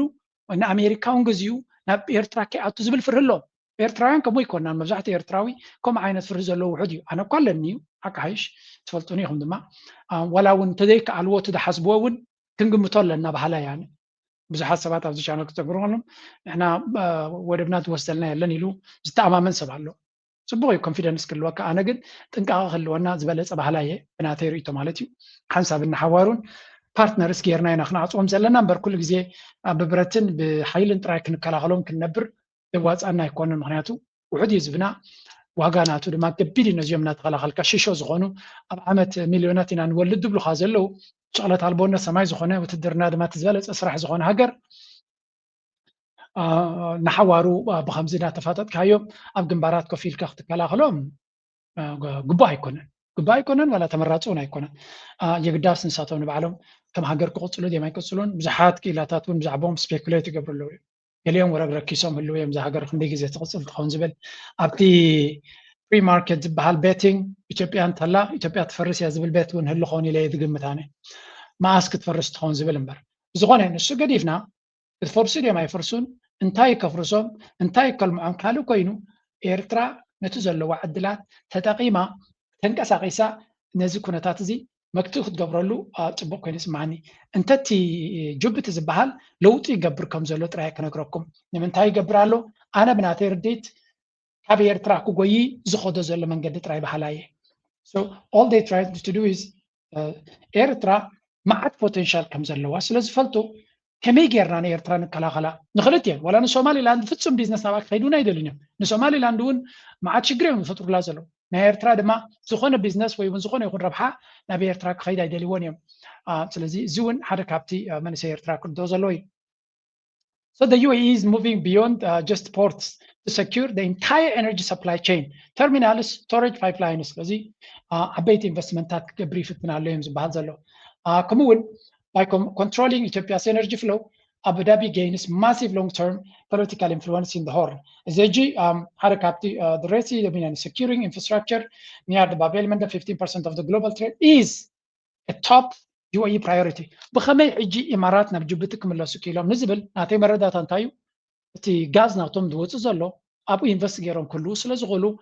غاز نعطهم بمعنى إثيوبيا بجبتي كوس تراديهم سلزلو أبت غاز نعطهم بما تران تلوهم كوينساتهم then they probably have the access after بوتات تكمسو انت جبتي كابي إمارات أبو فرز اللوهم يا أنا أتوقع محجي حماق experience سلزنبرم كمون geopolitical ripples. Saudi Arabia, competition for regional logistics leadership. Egypt, Cairo is wary of any shift in the Red Sea security. Common Eritrea watching closely as those developments reinforce. بحفشة كلها تم كالوت حيلتات نزي مرات تقبر زلا بدن كآخري وهم زغلوا جن جبتي لولاوي تحجر سلا زغنت زقبرتوني جبتي كأمان زغل أكال على أي بلني تم كالوتون مسا كودا درت رايم دلهم سعوديان بعلا أكتبوتاتي توادر سلزلة مالتيو كابوكات إلهم أبزينا يزوبانا مس إن ملس تجيبنا دقاقيبنا أزينا إمارات مقصاصات أستوعلنا كن رياز زلناينا وانا هتتن هجرات عرب أبنها تحدن زقبرو زلوا نعناون سلوا سلزلوا حنتي بزيات بقتي زربا كسمعكم كسموا وازيا خلص الخلدة مثلك حجيتي صابو مستعصوس ዋሽም ምክንያቱ ኣሜሪካውያን ሲ ብፍላይ እዚ ናይ ሆርሙዝ ዝበሃል መፃቦ ምስተዓፅወስ ንባቤል መንደብ ፍሉይ ኣተኩሮ ሂቦም ክሰርሕሉ ከም ዝቐነዩ ነቲ ምስ ኤርትራ ክገብርዎ ዝደልዩ ናይ ኖርማላይዜሽን ኦፍ ሪሌሽንሽፕስ ናይ ዝምድና ኖርማል ኣብ ምግባር ከዓ ከም ዘቀላጠፎ ክንግምት ማለት ዝረብቀኒ ብዚ ዝተወሰነ ኣዋርሕ ክቕፅል ክእል ዶ መስለካ ሕጂ እቲ ዝነበረ ናሃሪ ረስኒ ተገዳስነት ኣብ ወይቲ ምቅራብ ናይ ኤርትራን ናይ ኣሜሪካን ሲ ዝቕፅል ዶ መስለካ ወይስ ዝምዝሓል ናይ ኢራን ኣሜሪካን ከንዕኡ ከመይ ይፅልዎ ከም ክቕፅል እየ ዝሓስቦ ምክንያቱ ኤርትራ ገዳሲት እያ ኣብ ቀይሕ ባሕሪ ይኹን ኣብ ባቤል መንደብ ኣገዳሲ ጂኦግራፊካዊ ኣቀማምጣ ኣለዋ ነዚ ከዓ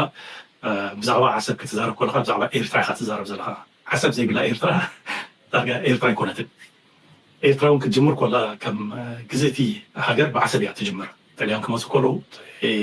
ቀሺ ናይ ኢጣልያን መፅኡ ንስለይ መሬት ገዚኡ ጁሰፔ ሳፔቶ ገለ ዝበሃል ዋ ብዓሰብ እዩ ዝጅምር ስለዚ ዓሰብ ንዓና ከም ኤርትራውያን ብጣዕሚ ነቲ ክብደትን ሚዛንን ናይ ኤርትራ ስትራቴጂካዊ ሚዛን ማለት እዩ ኣብኡ እዩ ዘሎ ስለዚ በዚ ኢኻ እቶም ብደቡብ ዘለዉ ኣሕዋትና ጎረባብትና ብዛዕባ ዓሰብ ይኹን ገለ ክዛረብ ከለዉ ንኤርትራዊ ብዙሕ መስዋእቲ ከፊሉ ዘምፅኦ ሃገር እዚ ሕጂ ሎሚ ኢንፋክት ናይ ሰማዕታት መዓልቲ እዩ በዚ ምክንያት ከዓ ዘላለማዊ ዝኽርን ክብርን ኩሎም ሰማዕታት ኤርትራ ኣብ ግዜ ሓርነታዊ ቃልሲ ዝተሰዉን ኣብ ሃገር ምክልኻል ዝተሰዉን ኩላቶም ዝኽርን ክብርን ንብል ማለት እዩ መልእኽቲ ንሓመሓላልፍ እዚ ክበሃል ከሎ እዚ ኩሉ ሰማዕታት ምንቲ ኤርትራ ምንቲ ስትራቴጂካዊ ቦታ ዓሰብ ሓዊስካ ማለት እዩ ዓሰብ ከዓ ሕምብርታ ማለት እያ استراتيجي نيرترا باركولو عسبية تا كندي نتاشمو منقصاصيت بس مخنيات إيرترا قداسي ترى خلوه يقل يعطي كيح بحري جوكوهات 210 شحن 210 كيلومتر مالتيو زبتح قماقم ناي بحر لنا 300 تقوم دسيتات ويكاو زبزح دسيتاتون علنا مالتيو سلازي ኤርትራ ብጣዕሚ ስትራቴጂካዊ ዝኾነ ኣቀማምጣ ኣለዋ ዝኾነ ሕቶ ናይ ፀጥታ ግን ክለዓል ከሎ ኩል ግዜ ብሓበራዊ መገዲ እዩ ኣድሬስ ዝኸውን ኣብ ኣውሮፓ ይኹን ኣብ ዝተፈላለየ ክፍላታት ናይ ዓለም ብሓባር ኢኻ ተካይዶ ሕጂ ኣብ ቀይሕ ባሕሪ ዘለዋ ሃገራት ብሓባር ናይ ቀይሕ ባሕሪ ህላውን ፀጥታን ከተግብራ ዝኽእላሉ ሜካኒዝም ሪጂናል ሜካኒዝም ከድልየን እዩ ኣሎ ናይ ከምኡ ዓይነታት ተበግሶታት ግን ብሓይሊ ክሰርሕ ኣይትሪዮን ኢኻ መብዛሕትኡ ግዜ ኣብዚ እዋን እዚ ግን ብደገፍ ናይ ኣሜሪካ እውን ከይተረፈ ናይ ሓደ ሪጂናል ሜካኒዝም ናይ ፀጥታ ከድልዮ ኣብ ቀይሕ ባሕሪ ነዘን ናይ ቀይሕ ባሕሪ ሃገራት ዘዋስና ማለት እዩ ምናልባት ነዚ እውን ክኸውን ይኽእል እዩ ንገሊኣቶም ነቶም መራሕቲ ናይ ኢትዮጵያውያን ሕሾክ ዝበልዎም ክህልው ይኽእሉ እዮም ወይ ከዓ ብሸነኽ ኢትዮጵያውያን ንሕና ተቐባልነት ንረክብ ኣብዚ ቦታ እዚ ናትና ተራ ተሃልዩ እዩ ምስቲ ናይ ወፃኢ ኣጀንዳታት ገለን ዝብሉም ግምታት ነይርዎም ክኸውን ይኽእል እዩ ዝኾነ ኮይኑ ግን ኣብዚ ሕጂ ኢራን ናብነት ብናይ እዞም ሕውቲ ኣብ የመን ዘለዉ ነቲ ከባቢ ክትህድሮ ትኽእል እያ ከም ዝበልኩ ዓንተ ወይ ንሓደ ከባቢ ንክትህድድ ጥራሕ እንድሕር ዲክሌር ጌርካ በዛ ሓልፋ መራኽብ ናይ ኣሜሪካ ይኹን ናይ እስራኤል ናይ ገለ ከጥቅዕ ንሕሪካ ኦቶማቲካሊ እቲ ኢፌክት ናቱ ኣብ ኩሉ እቲ መስመር ይረአይ ኣጥቂዕካ የጥቃዕካ ብዘይግደስ እዚ ብጣዕሚ ፅብቕቲ ዘረባያ ናይ ግዜና ቲቪ ኬትኩም ራይዋ እቲ ናይ ኣኪለ ቻነል እያ ዘላ ብሓሽም ፅቡቅ ዝኾነ ኣናሊሲስ ይብኩም ኣሎ and with that ናብቲ ናይተን ሓይልታት ዘለዎ ሃገር ብፍላይ ኣብዚ እዋን እዚ ወላ ኤርቲቪ ካብኡ ናብኡ ነቲ ወደብ ዓሰብ ከተማ ዓሰብ ማለት ንመዓልቲ ናፅነት ይኹን ንመዓልቲ ሰማዕታት ፍሉይ ቆላሕታ ክቦ ይርኢ ኣለኹ ቀደም እውን ከምኡ ነይሩ ኸውን ግን ሕጂ ኢትስ ኢምፖርታንት ዓሰብ ኢዝ ቨሪ ክሩሻል ማዕሪ ኤርትራ የገዳስነት ዘለዎ እቲ ዓሰብ ዳትስ ዋይ እቲ ኩነታት ሕጂ ነዛ ኤርትራ ካርታ ምርአይዋ ነዛ ካርታ እዚኣ ቀዊሎም ዝጥምቱ መን እዮም ትፈልጡ ዶ ኢትዮጵያ ብዙሕ ግዜ እዮም ዝጥምትዋ ካብቲ ከባቢ ንደቡባዊ ቀይሕ ባሕሪ ብምሉእ ይርእይዎ እሞ ዋ ክንዲዚ ዝኣክል ንዓና ካብ ባሕሪ ዝኸልከለና መሬት እሞ ከዓ ህዝቢ ኤርትራ ብዓብዩ ኣብቲ ሓደ ከባቢ ኣስመራ ወይ እውን ኣብቲ ካሊእ እዩ ዘሎ እዚ ኩሉ ቦታ እኮ ሰብ ኣይቅመጦን እዩ ዝብልዎም እዩ ማለት እዩ ስለዚ ብውግእ ንሕና ንበዝሕ ገለመለ ንበዝሕ በቲ ከዓ በቃ ጀይመደዮም ኢሎም ከልኪሎምና ገለመለ ዝብል ፕሮፓጋንዳ ናቶም ሳምታይምስ ነዚ ስእሊ ክርእዩ ከለዉ ገለ ነገር ትርጉም ሂቦም እዩ ግን ኤርትራ ጥራይ ኣይኮነን ከምዚ ስእሊ ዘለዋ ከድኩም ቺለ ትበሃል ሃገር ኣብ ላቲን ኣሜሪካ ራይዋ ቺለ ማለት ቁፅሪ ሓደ ልክዕ ከምዛ ትኹል ሕንፃፅ ሪኢኹም ኣለኩም ትኹል ሕንፃፅ እዮም ትኹል ሕንፃፅ ነዊሕ ትኹል ሕንፃፅ እዮም ቺለ ቦሊቪያ ዝበሃል ድማ ክንዲ ገለ ሃገር በዛ ሕንፃፅ ዝኾነት ቁፅሪ ባእ ተኸልኪሉሉ ኣብቲ ደገ ባሕሪ ቤት ፍርዲ ከይዱ ከሲሱ ኣይሰለጦምን እጅ ለሚኖም ብቺለ ይጥቀሙ ኣለዉ ስለዚ ብዓይኒ ሕጊ ከይዶም ዝገብርዎ የብሎምን እንተስተቕጠን እንተስተርጎጥ ታሪካዊ መሬት ናይ ኤርትራ እዩ እዚ ክበሃል ከሎ ግን ንዓታቶም ኩሉ ግዜ ጌጋ ካልኩሌሽን ንክገብሩ ዝግድዶም ኩነታት ስለ ዘሎ የለ ዝብለኩም ዘሎ ኩሉ ግዜ ጌጋ ካልኩሌሽን ታይቲ ጌጋ ካልኩሌሽን ሓይሊ ኣለና ብዙሓት ኢና ደገፍቲ ኣለውና ኣጆኹም ይብሉና ኣለዉ ኪዱ ይብሉና ኣለዉ ዋላቶም ደገፍቲ ድማ ንኣብነት ኢማራት ይርእይዎም እዚ ሪኦም ከዓ ነዚ ኢትዮጵያ ዝበሃል 120 ሚልዮን ህዝቢ ዘለዎ ገንዘብ ሂብና ገለ ሂብና ወታደራት ገለ ጌርና ናብዚ ተፈቲኖም ዋላ 10 ሚልዮን ዘይሞቱ ሲ ነቲ ዓሰብሲ ክንሕዞ ይምኽኣልና ገለ ኢሎም ካልኩሌት ገብሩ ከሎ ንኽእል ኢና ዝብል መደምደምታ ክበፅሑ ይኽእሉ እዮም that's what they do always ኩሉ ግዜ ዝገብርዎ ጌጋታት እዩ ነዚ ጌጋታት እዚ ንምኽልካል ሕጂ እንታይ ክትገብር ኣለካ ናብ ዓሰብ ገፅካ ምግማት ምኻድ ክግመት ከም ዘይብሉ እዚ ድማ ምስ ዓበይቲ ሃገራት ክሰርሕ ዓበይቲ ኢንዳስትሪያል ሽርክነታት ክገብር ተጀሚርካ ደን እቲ ብሓይሊ ዝበሃል ካልኩሌሽን ካብ ዘረባ ይወፅእ እጅ ከምዚ ሕጂ ዘለዎ ግን ዓሰብ ወደብ ብዙሕ ኣይሰርሕ የለን ሰብ ብዙሕ የብሉን ኤርትራ ብዙሕ መሻርክቲ የብላ ካብ ዝብል ካልኩሌሽን ዝብገስ ጌጋ ካልኩሌሽን ኤርትራ ዋላ ነቲ ዝገብርዎ ጌጋ ማረታት ክትብድሆ ትኽእል እንተኾነት እቲ ማረታት ክቕፅል እዩ ኩሉ ግዜ ክሳብ ናይ ሓዋሩ ሽርክነታት ጌርና ዘይዓበስናዮ እቲ ቅማረታት ናቶም እናቐፀለ እናበዝሐ ከሰልችወና እዩ ንሕና ድማ ኣክልና ምዕባለና ኣብ ልምዓትና ኣብ ቴክኖሎጂና ኣብ ክልልና ኣተኲርና ገንዘብናን ዓቕምና ናብኡ ነተኩር ኩሉ ግዜ ኣብ ምክልኻል ዶባትና ከዓ ነዊዕ እዩ ገጅፍ እዩ ንኩሉ ኣብ ዶባት ከፍ ኢልካ እውን ክትከላኸሎ ትኽእል ኣይኮነን ስለዚ it's very very important ኤርትራ ዘለዋ ሽርክነታት ዕብያ ወላ ናይ ካልኦት ቤዝ ተዘይገበረቱን ገለ ዓይነት ሽርክነታት ጌራ ነቲ ዘለዋ ናይ ምክልኻል ኣርኪቴክቸር ጠቕላላ ክትቅይረሉ ትኽእል መንገዲ ክትገብር ኣነ ከም ሓደ ቅዱስ ኤርትራዊ ናይ ወትሩ ዘረባይን ምዕፅንተይን ክገብር እየ ዝጠልውን ሰባት ተልዮም ብኸሙ ይቕበላ ተፅልናትኩም ኢትስ ኦኬ ርእቶኹም እዩ I respect that ተሃገርና ይኩልና ስለ ዝኾነት ንዓኻትኩም ኣነ ዝረኣየኒ ከይረኣየኩም ይኽእል እዩ ንዓኻትኩም ብካልእ ክትርእይዎ ትኽእሉ ኢኹም እዚ ቅኑዕ እዚ ጌጋ ዝበሃል የለን ኣነ ከመይ ኤርትራዊ በዛ ኣቕመይ እዛ ጉዳይ እዚኣ ቀላል ኮይና ክትረኣየና የብላን ወላ ሕጂ እንተደይኮነ ድሕሪ 10 ዓመት ክቕፅል ዝኽእል እዩ ፀገም ድሕሪ 10 ዓመት ክቕፅል ዝኽእል እዩ ፀገም እዚ ፀገም እዚ ንዓታቶም ሽሸዮም ፀገም ከይህልዎ ከይኮኖም ይኽእል እዩ ድሓርካስ ሓደ ሰብ ክወቃካ ጥራይ ዝደሊ ንስኻ ግን ሓንቲ ክትገብሮ ምዃንካ ዘይሓስብ ተኮይኑ እኮ ሽግር እዩ ንኣብነት ኢትዮጵያ እዚ ኤርትራ መፅያ ስልጣ ቦታ ክትወረና እያ ዝብል ገምጋም የብሎም ሕጂ ዳ ሎሚ ድራማ ክኾኖም ኢሎም ብትግራይ መፅዮምና ደገለብሎም እምበር ኤርትራ ዝኾነ ነገር ናብ ኢትዮጵያ ክትመፅእ ትኽእል እያ ዝብል እምነት የብሎም ንሳቶም ግን ኣብ ዝሰለጠና መዓልቲ ሎሚ ድዩ ድሕሪ 5 ዓመት ወላ ደቂ ደቀ ይገብሮ የሚል ናይ ዓቢ በዛ ዓይነት ክሪኦ ከለኹም ከምዚ ከነፈራርህ ወይ ከነሰናብድ ኢልና ንገብሮ ዘለና ደይኮነ እቲ ኩነታት ጥንቃቐ ዘድልዮ እዩ ኣምላኽ ግን ኩሉ ግዜ ብጎንና እዩ ነዚኣ ኩሉ ግዜ ትረስዑ ኣምላኽ ኣብ ጎንና ምዃኑ ሓንቲ ተረጋገፅውን ከረየኩም እየ እዚኣ ስምዑዋ እስኪ Since the war broke out, I mean, as the danger has grown, we've seen more unity in the Muslim world, especially amongst regional actors. And as we just talked about, these 4 countries coming together. But I want to ask you about another country that kind of seems more isolated than ever, the United Arab Emirates. And I mean, when we look at their foreign policy journey over the past couple of years, they seem to have put all their eggs in the United States and Israel basket without hedging. Are they more isolated than ever right now? How do you see them positioning themselves going forward? Will they continue to bet on Israel going forward? And I also want to ask you one more question. What type of relationship do you see between Saudi Arabia and Israel after the war? Because there's this huge desire in the United States, at least amongst the Trump administration, to try to pressure Saudi. ዘዘረባ እንተሪኹም እንታይ እዩ ዝብል ዘሎ መሲልኩም ሓደ ኣብዚ ኩሉ ንዝረኣናዮ መድረክ ሓደ ነገር ዝበርሃልና ኣሎ ንሱ ድማ ስዑድ ዓረብ እዚ ኢማራት ዝበሃል ንእስራኤል ጥራይ ኣሚና ዳርጋ ምስ ኩሎም እስላማውያን ሃገራት ኣብ ከቢድ ዝኾነ ወጥሪ ኣትያ ዘላ ከም መርኣያ ከም ውፅኢት ናቱ ኣብ ዝሓለፈ እዋን እውን ኣምፂናልኩም ነርና ዓብዪ ኣተኩሮ ዝወሃቦ ዘሎ ዝርርብ ወይ እውን ርክብ እዩ ነይሩ ኢልናኩም እሱ ድማ እዚ ናይ ስዑድያ ፓኪስታን ቀጠር ፓኪስታን ቱርኪ ግብፂ 4 ሃገራት ተራኺቦም ነይሮም እዚ ርክብ እዚ ድማ ብዙሕ ትርጉምን ብዙሕ ግምታትን ዝወሃቦ ዘሎ እዩ ኣብቲ ድሕሪ ዘሎ ትሪኦም ዘለኹም ሚኒስትሪ ጉዳያት ወፃኢ ናይ ቱርኪ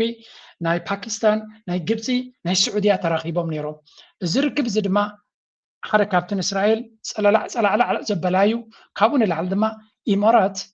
ኩሉ ትናታ ናብ እስራኤል ጥራይ ጉሒፋቶ ነዞም ሃገራት እስላም ኣጓንያ ክትቅፅል ትኽእል ዶ ከመይ ክኾና ይኽእል ወይስ ዳግመ ግምት ክትገብር እያ ዝብል ዘረባ እዩ መብዛሕትኡ እቲ ዘረባ ሃገራት ዓረብ ሽግራተን ፈቲሐን ኣብ ሓደ ነገር ምርድዳእ ክበፅሓ ይኽእላ እየን ዝብል ዘረባ እዩ ዘሎ ግን ኢማራት I don't know እዚ ኩናት እዚ ክንምንታይ ስምራት ኣምፅኢላ ዘሎ ካብቲ ፖሊሲ ናታ ኢና ክንርኢ ክሳብ ሕጂ ዝተቐየረ ፖሊሲ ኢራናን ብሕቡእ ምስ ኢራን ትዘራረብ ከም ዘላ ሓደ ፅቡቕ መርኣያ እዩ እሱ ወይ እውን ናይ ኢራን ሽግር ጥራይ ተፈቲሐ ኣብ ካልእ ከም ድሌተይ ክቕፅል እየ ዝብል ድዩ ክኸውን ኣብ የመን ትገብሮ ዝነበረት ዕንደራ ንኣብነት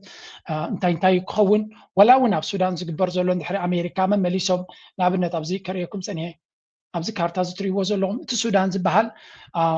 ብቲ ዳዕመ ሰሪዕ ዝበሃል ኣብ ሱዳን ኮይኑ ብዙሕ ሽግር ይፈጥር ኣሎ ኢማራት እያ ትሕግዞ ዘላ at some point ሲ እንድሕሪ ኢራን ተዓዊታ ወፅያ እቲ መንግስቲ ሱዳን ድማ ዝሕግዞ እንተሲኢኑ ባዕልኩም ትፈልጡ ኢሉ ካብ ኢራን እውን ሓገዝ ክሓትት ትኽእል እዩ ወይ እውን ንኢራን ለሚኖም በጃኹም ሓግዙና ኢሎም ነቲ ኢማራት ዝበሃል ኣብ ጥቆም ዘሎ ኣብ ሱዳን ትገብሮ ዘለካ እንተደይ ገዲፍካ በዚ ኣፍ ደገዚ ክንልኩተካ ኢና ክብልዎ እውን ዝኽእሉሉ መንገዲ ክፍጠር ይኽእል ይኸውን ይነቨር ነው እዚ ሕጂ ዘለናዮ መድረክ ወላ ሓንቲ ክትፈልጠሉ ትኽእል ኩነታት የለን በዚ ኮይኑ በቲ ኤርትራሲ ወላ እኳ በቲ ካልእ ከፃብቡላ ዝፍትኑ እንተኮይኑ ሳምሃው ገለ ነገር ይፍትሓላ እዩ ኣነ ናተይ ርዲእኩም እዩ which is good ንሕና ኩሉ ነገር ብዓይኒ ተስፋ ምቑራፅ ወይ እውን ብዓይኒ ሕማቕ ጥራይ ክንሪኦ ንኽእል ኢና something good can come up ካብዚ ኩሉ ኩነታት ንሪኦ ዘለና ፅቡቕ ነገር እውን ክወፃሉ ዝኽእል ይህሉ ኸውን እዩ ንመለስ እጅ ኣብቲ ቀንዲ ዝብልዎ ዘለዉ ናይ ኢትዮጵያ ሓሸውየ ናቱ ኖቤል ተሸላሚው ኔልሰን ማንዴላ በአንድ ወቅት እንዲህ ብለው ነበረ ሰላም ማለት የጦርነት አለመኖር ብቻ አይደለም ሰላም ማለት የጋራ መግባባትና ትዕግስት የፈጠሩት ምህዳር ነው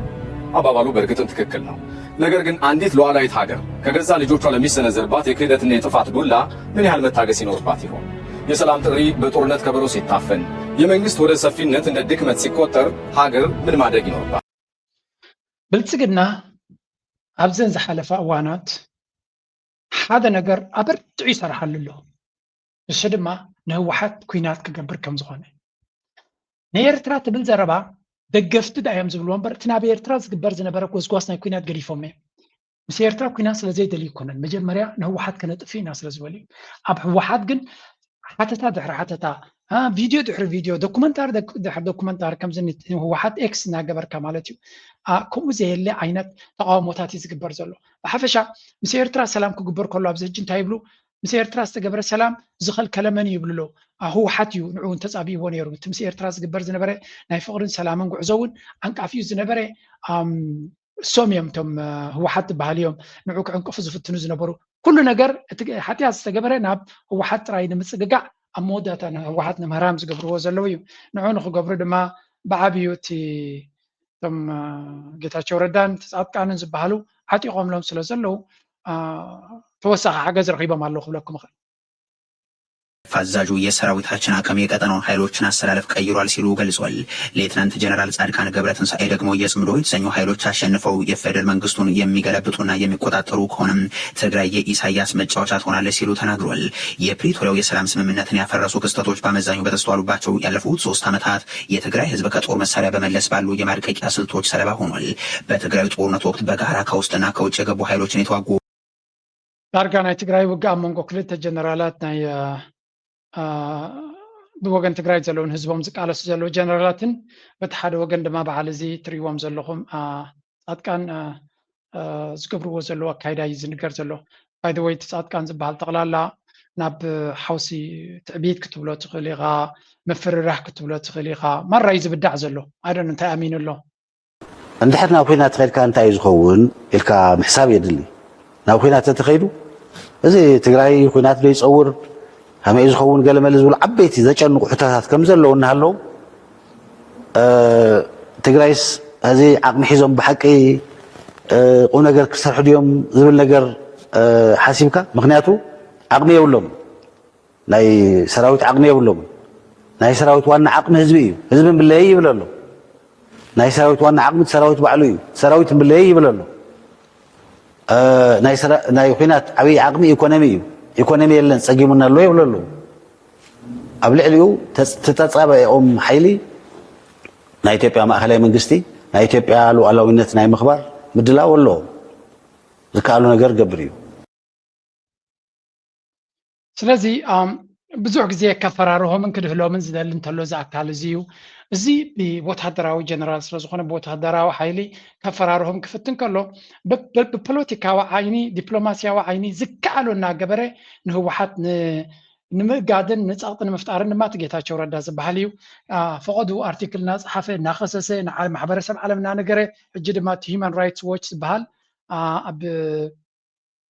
ኬንያ ዝመደበሩ ዲ ገለ ሓድሽ ኣርቲክል ገይሩ ነቲ ኣብ ትግራይ ተኣዚዙ ዘሎ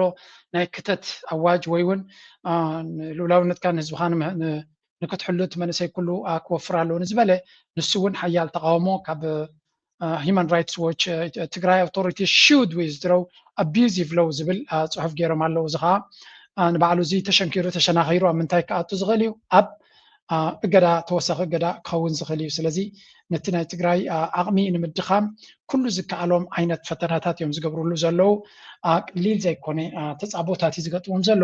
ግን ኩሉ እዚ ትሪእዎ ዘለኹም ድማ ባይታ ተጋሩ ምንቅስቃስ ጀሚሮም ኣለዉ ዝብል ዘረባኻ ንሓቅነቱ ንግዜ ክንገድፎ ኢና ግን ተጋሩ ምንቅስቃስ ገይሮም ኣለዉ ቲዲኤፍ ምንቅስቃስ ገይሩሎ ዝብል ዘረባ ኣሎ የትግራይ ዴሞክራቲክ ፎርስ የሚባለው ወይም የህወሓት ጦር በአሁኑ ሰዓት ከቆቦ በቅርብ ርቀት ላይ እንደሚገኝ ከአካባቢው ነዋሪዎች የደረሰን መረጃ ያሳያል። የህወሓት ጦር ነው ወይስ በነጌታቸው የሚደገፈው? ኖ ቲዲኤፍ የትግራይ ዴሞክራቲክ ፎርስ የህወሓት ጦር እንደሰማሁት ነው። በደንብ ማጣራት ያስፈልጋል። ቢያንስ 3 ቀበሌዎችን ተቆጣጥሮ ነው የሚገኘው የመረጃ ምንጮች እንደሚሉት። ያው በዚህ አካባቢ ሰሞኑ ውጊያዎች ነበሩ፣ በሚዲያ ሲዘግብ ነበረ። አሁን እንታይ እዮም ዝብሉ ዘለዉ እንተሪኢኹሞም ናይ ትግራይ ሰራዊት ምንቅስቃሳት ገይሩ ከም ዘሎ እዮም ዝነግሩ ዘለዉ ቲዲኤፍ ማለት እዩ ኣብ ትግራይ ዴሞክራቲክ ፎርስስ ቲዲኤፍ ማለት እዩ ትግራይ ዲፈንስ ፎርስስ ነበረት ዋላ ቲዲኤፍ ትብል ትግራይ ዴሞክራቲክ ፎርስ ኢሎም ኣለዉ ኢስ ክሎዚንግ ኢን ኦን ቆቦ ዝበሃል ቦታ ቀሪቦም ከም ዘለዉ with at least 3 nearby ቀበሌስ reportedly under their control 3 ቀበሌታት ሒዞም ኣለዉ ይብሉ ኣለዉ ዋግ ሓመራ ዞን ዝበሃል ድማ forced allied with TPLF including the Agaw Democratic Movement ምስ ህወሓት ሓቢሮም ዝሰርሑ ዘለውን ካልኦት have reportedly taken control of significant portions of the ዋግ ሐመራ ዞን ማለት እዩ administrative collapse ስለዚ ምንቅስቃሳት ናይ ወታደራዊ ኩነታት ይንቀሳቀስ ይግበር ከም ዘሎ እዮም ዝነግሩ ዘለዉ ኣብዚ ካልእ ጆመዲድ እውን ኣብ መመራቅ ናይቲ ኣርሚ 50 ዝበሃል ዘስምዖ ዘረባ እውን ነይሩ ብርግፅ ብልፅግና ዘርእዮ ነገራት ውሕድ ኣይኮነ ዘሎ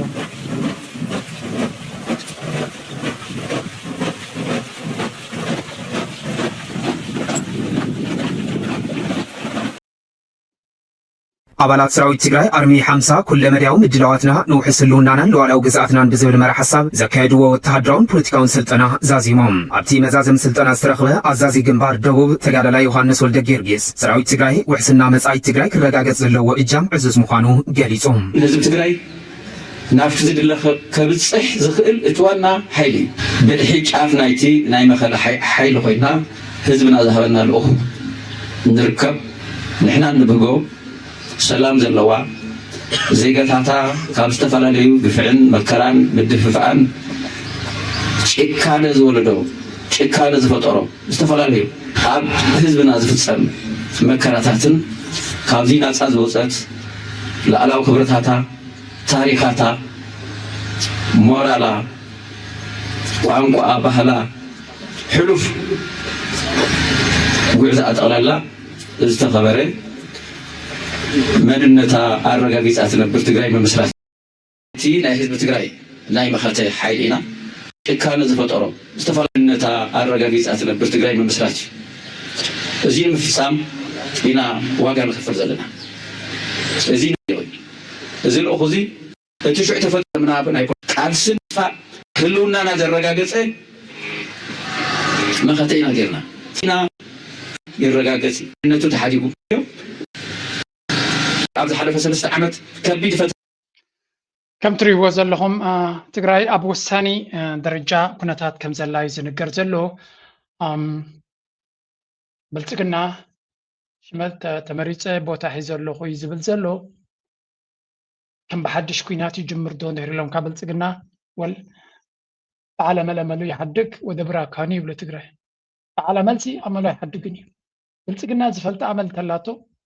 ዘይትገድፎ ኣመል ተላቶ ውጊ እዩ ውጊ ምጅማር something ኣብዚ ዝሓለፈ ዓመታት ናይ ምሕደሩ ብተደጋጋሚ ተደጋግማ ዝተራእየት ነገር ተሎ ውጊ ምጅማር እያ ምውዳእ ኣይክእልን እዩ ምጅማር ግን ማስተር ናታ እዩ ስለዚ ንህወሓት ንፋኖ ንዚ ኩሉ ተዋጊኡ ንፋኖ ክስዕር ዘይከኣለ ተወሳኺ ኩናት ናብ ህወሓት ገይሩ ክዕወዲ ዝሓስብ ዘሎ ወይስ ሓደ ኣፊት እዩ ከይመፁን ክኸይድ ኣለኒ ዕድለይ ክርኢ ድዩ ጽምዶ ዝበሃል ካይ ዕብዶም ስለ ዘሎ ጽምዶ ዝበሃል ኣባይታ ከይወረዶ ከሎ ገለ ክንገብር ኣለና ድዩ I don't know but ዳርጋ ኩሉ እቲ ናይ ኢትዮጵያ ሚድያ ክትከታተል ተጀሚርካ ናይ ኩናት ሃዋህው ኣብ ዝለዓለ ደረጃ እዩ ዘሎ ቀጻሊ ወላት ብልፅግና ሰራዊት ናይ ምርኣይ ወታደራዊ ፕሮፓጋንዳታት ምግባር ከም ሓደ ኖርማል ፋሽን እዩ ኮይኑ ዘሎ ብዙሕ ግዜ ዝረአ ነገር እንተሎ ወታደራዊ ዓቕምኻ ኣርኢኻ ፈኸራታት ምግባር ከም ንቡር እናኾነ እዩ ዝመፅእ ዘሎ and ቀሊል ዘይኮነ ፕሮፓጋንዳ ናይ ኩናት እዩ ዝግበር ዘሎ ካልኦት ድማ ነቲ ነገር እቲ ኩሉ ግዜ ናብ ኤርትራ እናፀጋጋዕካ ንኤርትራ ምሕማይ ንኤርትራ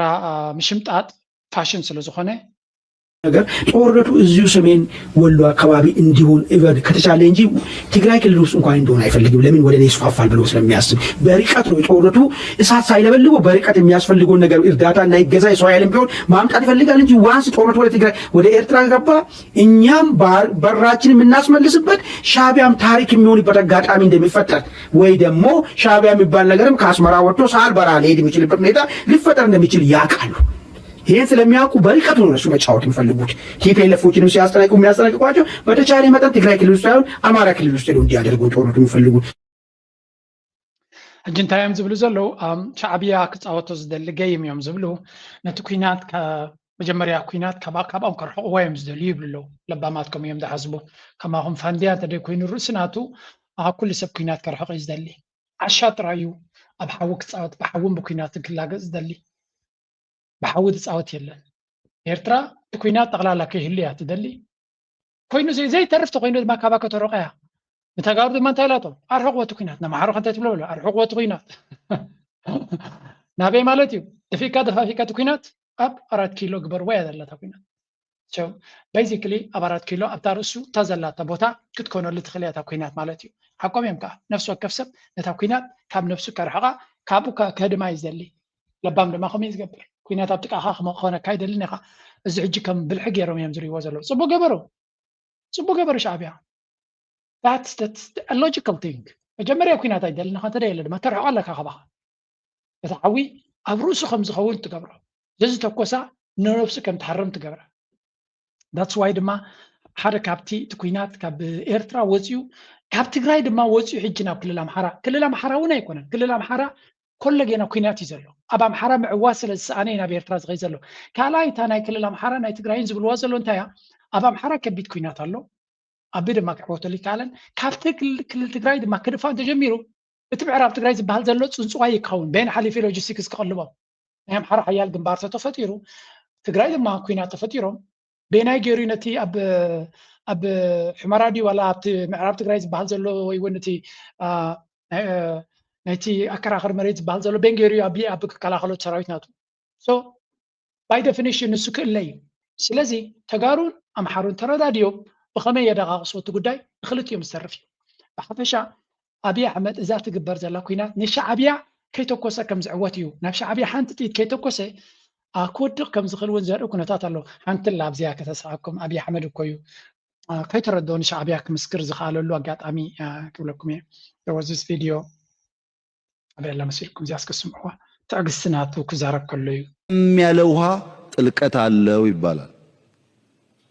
ስክን ማለታችን የማድረግ አቅማችን የሚያሳይ እንጂ መድከማችን አያሳይም። አንዳንዱን ቸል ብሎ ማለፍ ያስፈልጋል፣ መስከን ያስፈልጋል። ዝም ያለ ውሃ ጥልቀት አለው ይባላል። ስክን ማለታችን ዝም ዝበለ ማይሲ ዕምቆት አለው ይብሉ ይሉ مسخة ما استميلك تبيلي تسمع كذا لك شعبياي نقوهم شيء تنكتقعر كوبرزنا غادي كان نازل لغمس بهال دي بالكان احنا مش شعبيه دباس نازل لك وسل دايم لسل كذا لي سق زبلو زلو لك عمقتنا وتسل دفلت ايو بتغالاتناتك رقص كاسي تحكي سق يلبس سقطان دي ولبخات في كذا له زخونه سق انت تغل دا سلام دم مسا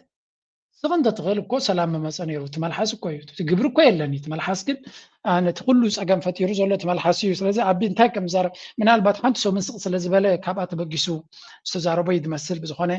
it's crazy شعبياون لنكن بزعبا هاغراو غلغلوت قال صدقدق قبل لهم فتينا مسلني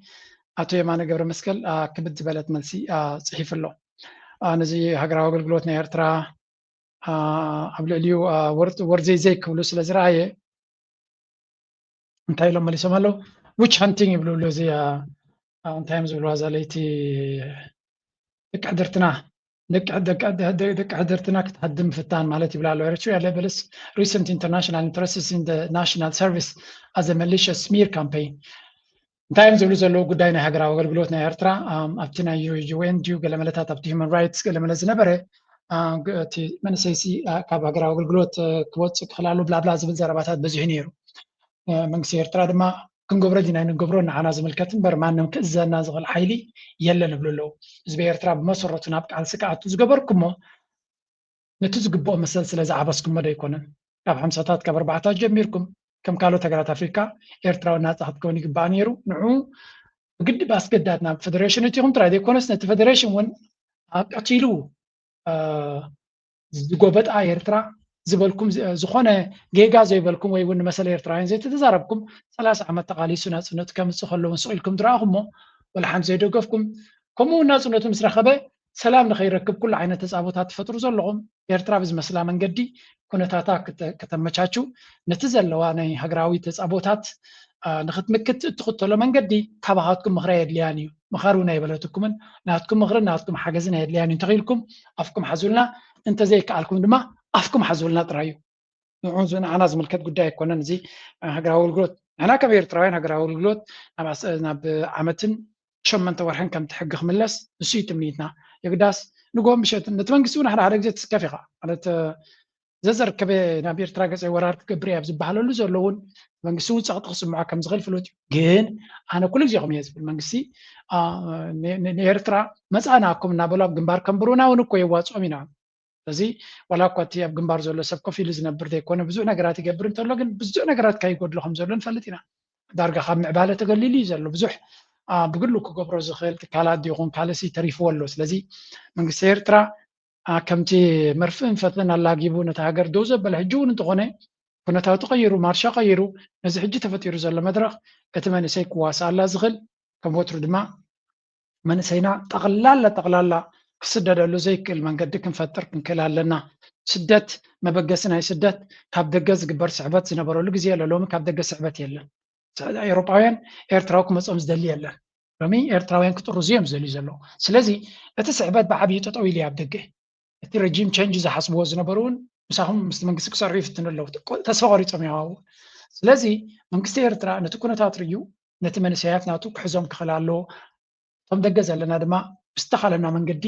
ክንሕግዝ ክንክእል ኣለና ዝኾነ ይኹን መንገድታት ኣውታት ሓደ ካብቲ ደገ ዘሎ ዲያስፖራ ኣበርክቶታት ናቱ መንግስቲ ኤርትራ ዝኾነ ይኹን ናይ ቢዝነስ ፎርም ገይሩ ድዩ ነቲ ዲያስፖራ እንታይ ክገብር ይኽእል ብኸመይ ክትሓበር ይኽእል ከምቲ ሳልሳይ ግንባር ኢሎሞ ዘሎ ምስ ሰራዊትን ምስ ዞባታትን ተሓዊሱ ክሰርሕ ኣለዎ ዝተባሃለ እዚ ነገር ብኸመይ ክትግበር ይኽእል እንታይ እዩ ክግበር ዘለዎ ብኸመይ ክግበር ዘለዎ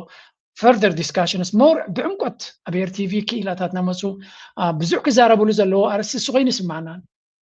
لايك محدش شابترات يخم اللهم يقول أمريكا مسير ترى محدش معرفات يلو خوي بلالو قداونا العلم ما يبهلالو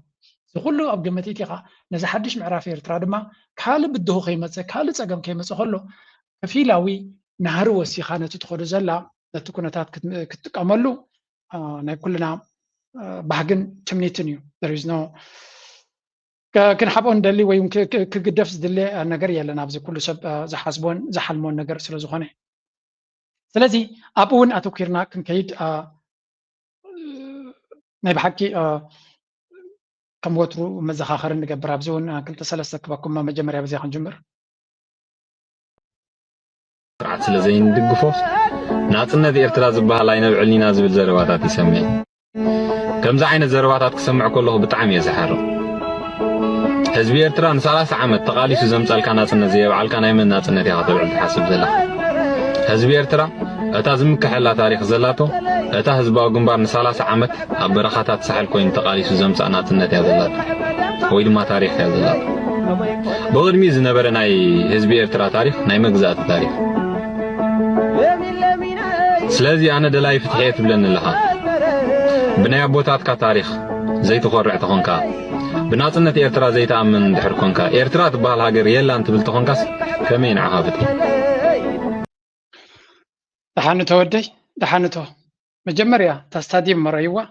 بحكي بتناتنا بانديرا كم تامسوب ناي استدرابيتاتنا تمثل مالتيو سي تصدق عطا زي عايز نكو عتفتر كهدبر زخوني it's beautiful هذا معلتا بإيرترا يخون I don't know نمن يخبل سنيو نزيوم بلعتي وداغ يوم يلومم نزيوم يو كم زبل زلو كم تري وزلو ما فقدوا مقابايا خيدهم مزر كبي هاجر إيرترا كتلو داي تلون زبلو ورقتا إيرترا مبالا تسيانو مالتيو كالشم كوت ولا مزدليو ندخل جنتن قالسنا حزب إيرترا كداهم زوعلو زلو اجد ما أبي أحمدنا بإيرتراتيو بحر نخوصت زغبرو زلو أجندا حجزوا النابلو زغزغسو زلو نعطاتهم يو كمل سلام صنيو بزخنه كتارس كيوت أنا حنتا قداسيت انترفيو كبكم يابزي غزل تساعدفو كن أتلست مدرخ وقعت ترخبه زبل حسابي نيرو مخنياتو تكوليكشن شعو تأخاخيبكا زمت لو تخيل لي الكابوس حيث قمتنيخا حيث تصبانيخا نايم حكيكم سربرايز غيركم ولو كل سب سلتي زرعكم نعب نجركا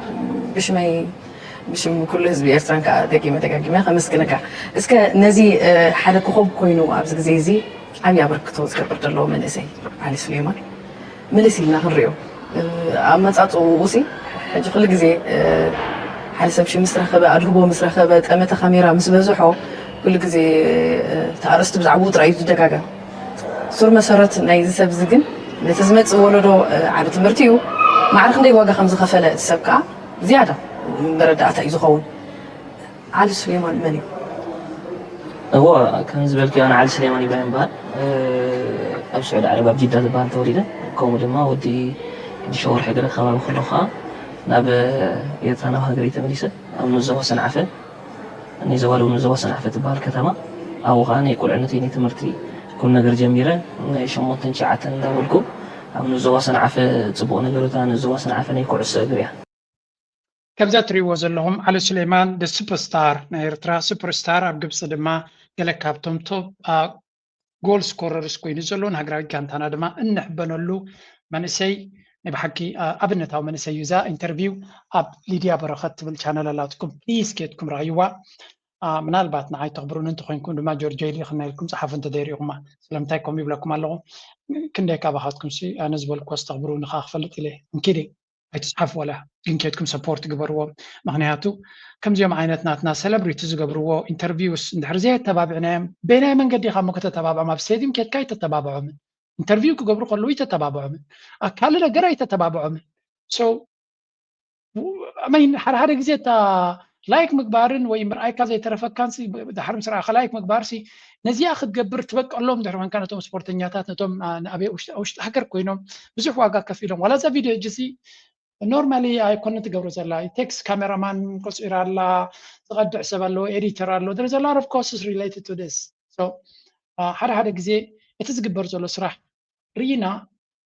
ወላ ደስ ከይበለና ክንሕግዝ ክንክእል ኣለና ብፍላይ ካብ ዓዲ ዝመፅእ ኮይኑ ናይ ደገ እውን ኣይተሓግዙ ኣይብለኩም ሓውኹም ተሓገዝኩም ሓፍትኹም ተሓገዝኩም ነብስኹም ከም ዝሓገዝኩም ኮይኑ ክስማዓኩም ኣሎ ላይክ ምግባር ድማ ዋጋ ይክፈላኒ እቶም ሕማቕ ዝገብሩ እኳ ሰብ ላይክ ዝገብረሎም ዘሎ ባይ ዘ ወይ ነቶም ሕማቕ ዝሰርሑ ዲስላይክ እውን ኣይትግበርዎ ኢንጌጅመንት ይሱ ኣይትግበሩና ኤኒዌይ ባክ ቱ ደ ስቶሪ ኬድኩም ክትሪእዋ ትኽእሉ ኢኹም ናይ ዓሊ ሱሌማን እታ ዝፈትዋ ስቶሪ ካብዚኣ እንታያ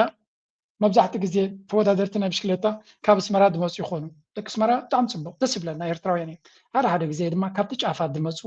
ካብ ተሰነይ ዝመፀ ካብ ገሉጅ ዝመፀ ካብ ሰንዓፈ ዝመፀ ካብ ዓዲ ኋላ ዝመፀ ካብ ኣፍዓበትና ኣፋቅ ኣሮራ ዝመፀ ካብ ዓሰብ ዝመፀ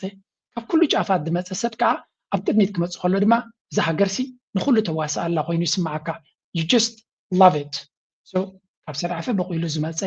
ካብ ሰንዓፈ ናብ ከምዚ ደረጃ ክበፅሕ ዝኽእል ሓደ ታለንትናት እዩ ልዕሊ ኩሉ ግን እቲ ፓይፕላይን ካብቲ ጫፋት ናብ ማእከል ናብ ላዕሊ ገፁ ከምፅኣካ ዝኽእል እንድሕር ኮይኑ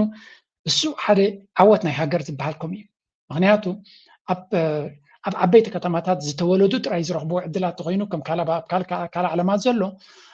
ፅቡቅ ኣይኮነን እዚ ኣብ ኣፍሪካ ብፍላይ ማለት ኣብ ዓብ ከተማ እንተለካ ጥራይ ብዙሕ ዕድላት ዝርከቡ ስለዚ እዚ እውን ሓደ ከም ፅቡቅ ኣብነት ገይረ ርአየ ኣለኹ ልዕሊ ኩሉ ድማ እቶም ኣብ ካልእ ገጠራት ተወሊዶም ዘለዉ ነዚ ናይ ዓሊ ሱሌማን ስቶሪ ክሰምዑ ከለዉ ከቢ ኣነ ከዓ ይኽእል እየ ባ ክብሉ ክእሉ እዮም ሰምዋን ኣብ ሓጋዝ ዝተወለደ ወይ እውን ኣብ ኣይዶኖ ኣብ ግንዳዕ ዝተወለደ ወይ እውን ኣብ ሻኻወዲ ብስራት ዝዓበየ ስቑኢለ ቦጋቢለ ወይ ኣብ ዓረዛ ዝዓበየ ዓረዛ ማቶ ስለ ዝነበርኩ ኩሉ ግዜ ትመፀኒ ብዝኾነ ኣብ ዝኾነ ቦታ ዝዓበየ ይኽእል እየ ኣተክሌዛን ዝዓበየ ይኽእል እየ ክብለሉ ዝኽእል መንገዲ ክፍጠር ከሎ you just become happy ኤርትራ ድማ ከምኡ ክትኮነላ ኢና እንደሊ ኣጋይን ከይድኩም ኣብ ሊድያ በረኸት ዝብል ቻነል ኣለኩም ከይድኩም ኣተባብዕዎም ሓግዝዎም ፅቡቕቲ ትሕዝቶ ዘለዋ እያ ኮሜንት ድማ ግደፉ ናይ ሎም ኣርስታ ብዝኽኑ ዲና ላይክ ምግባር ሸር ምግባር ሪኢቶኹምን ሓሳብኩምን ኣይትረስዑ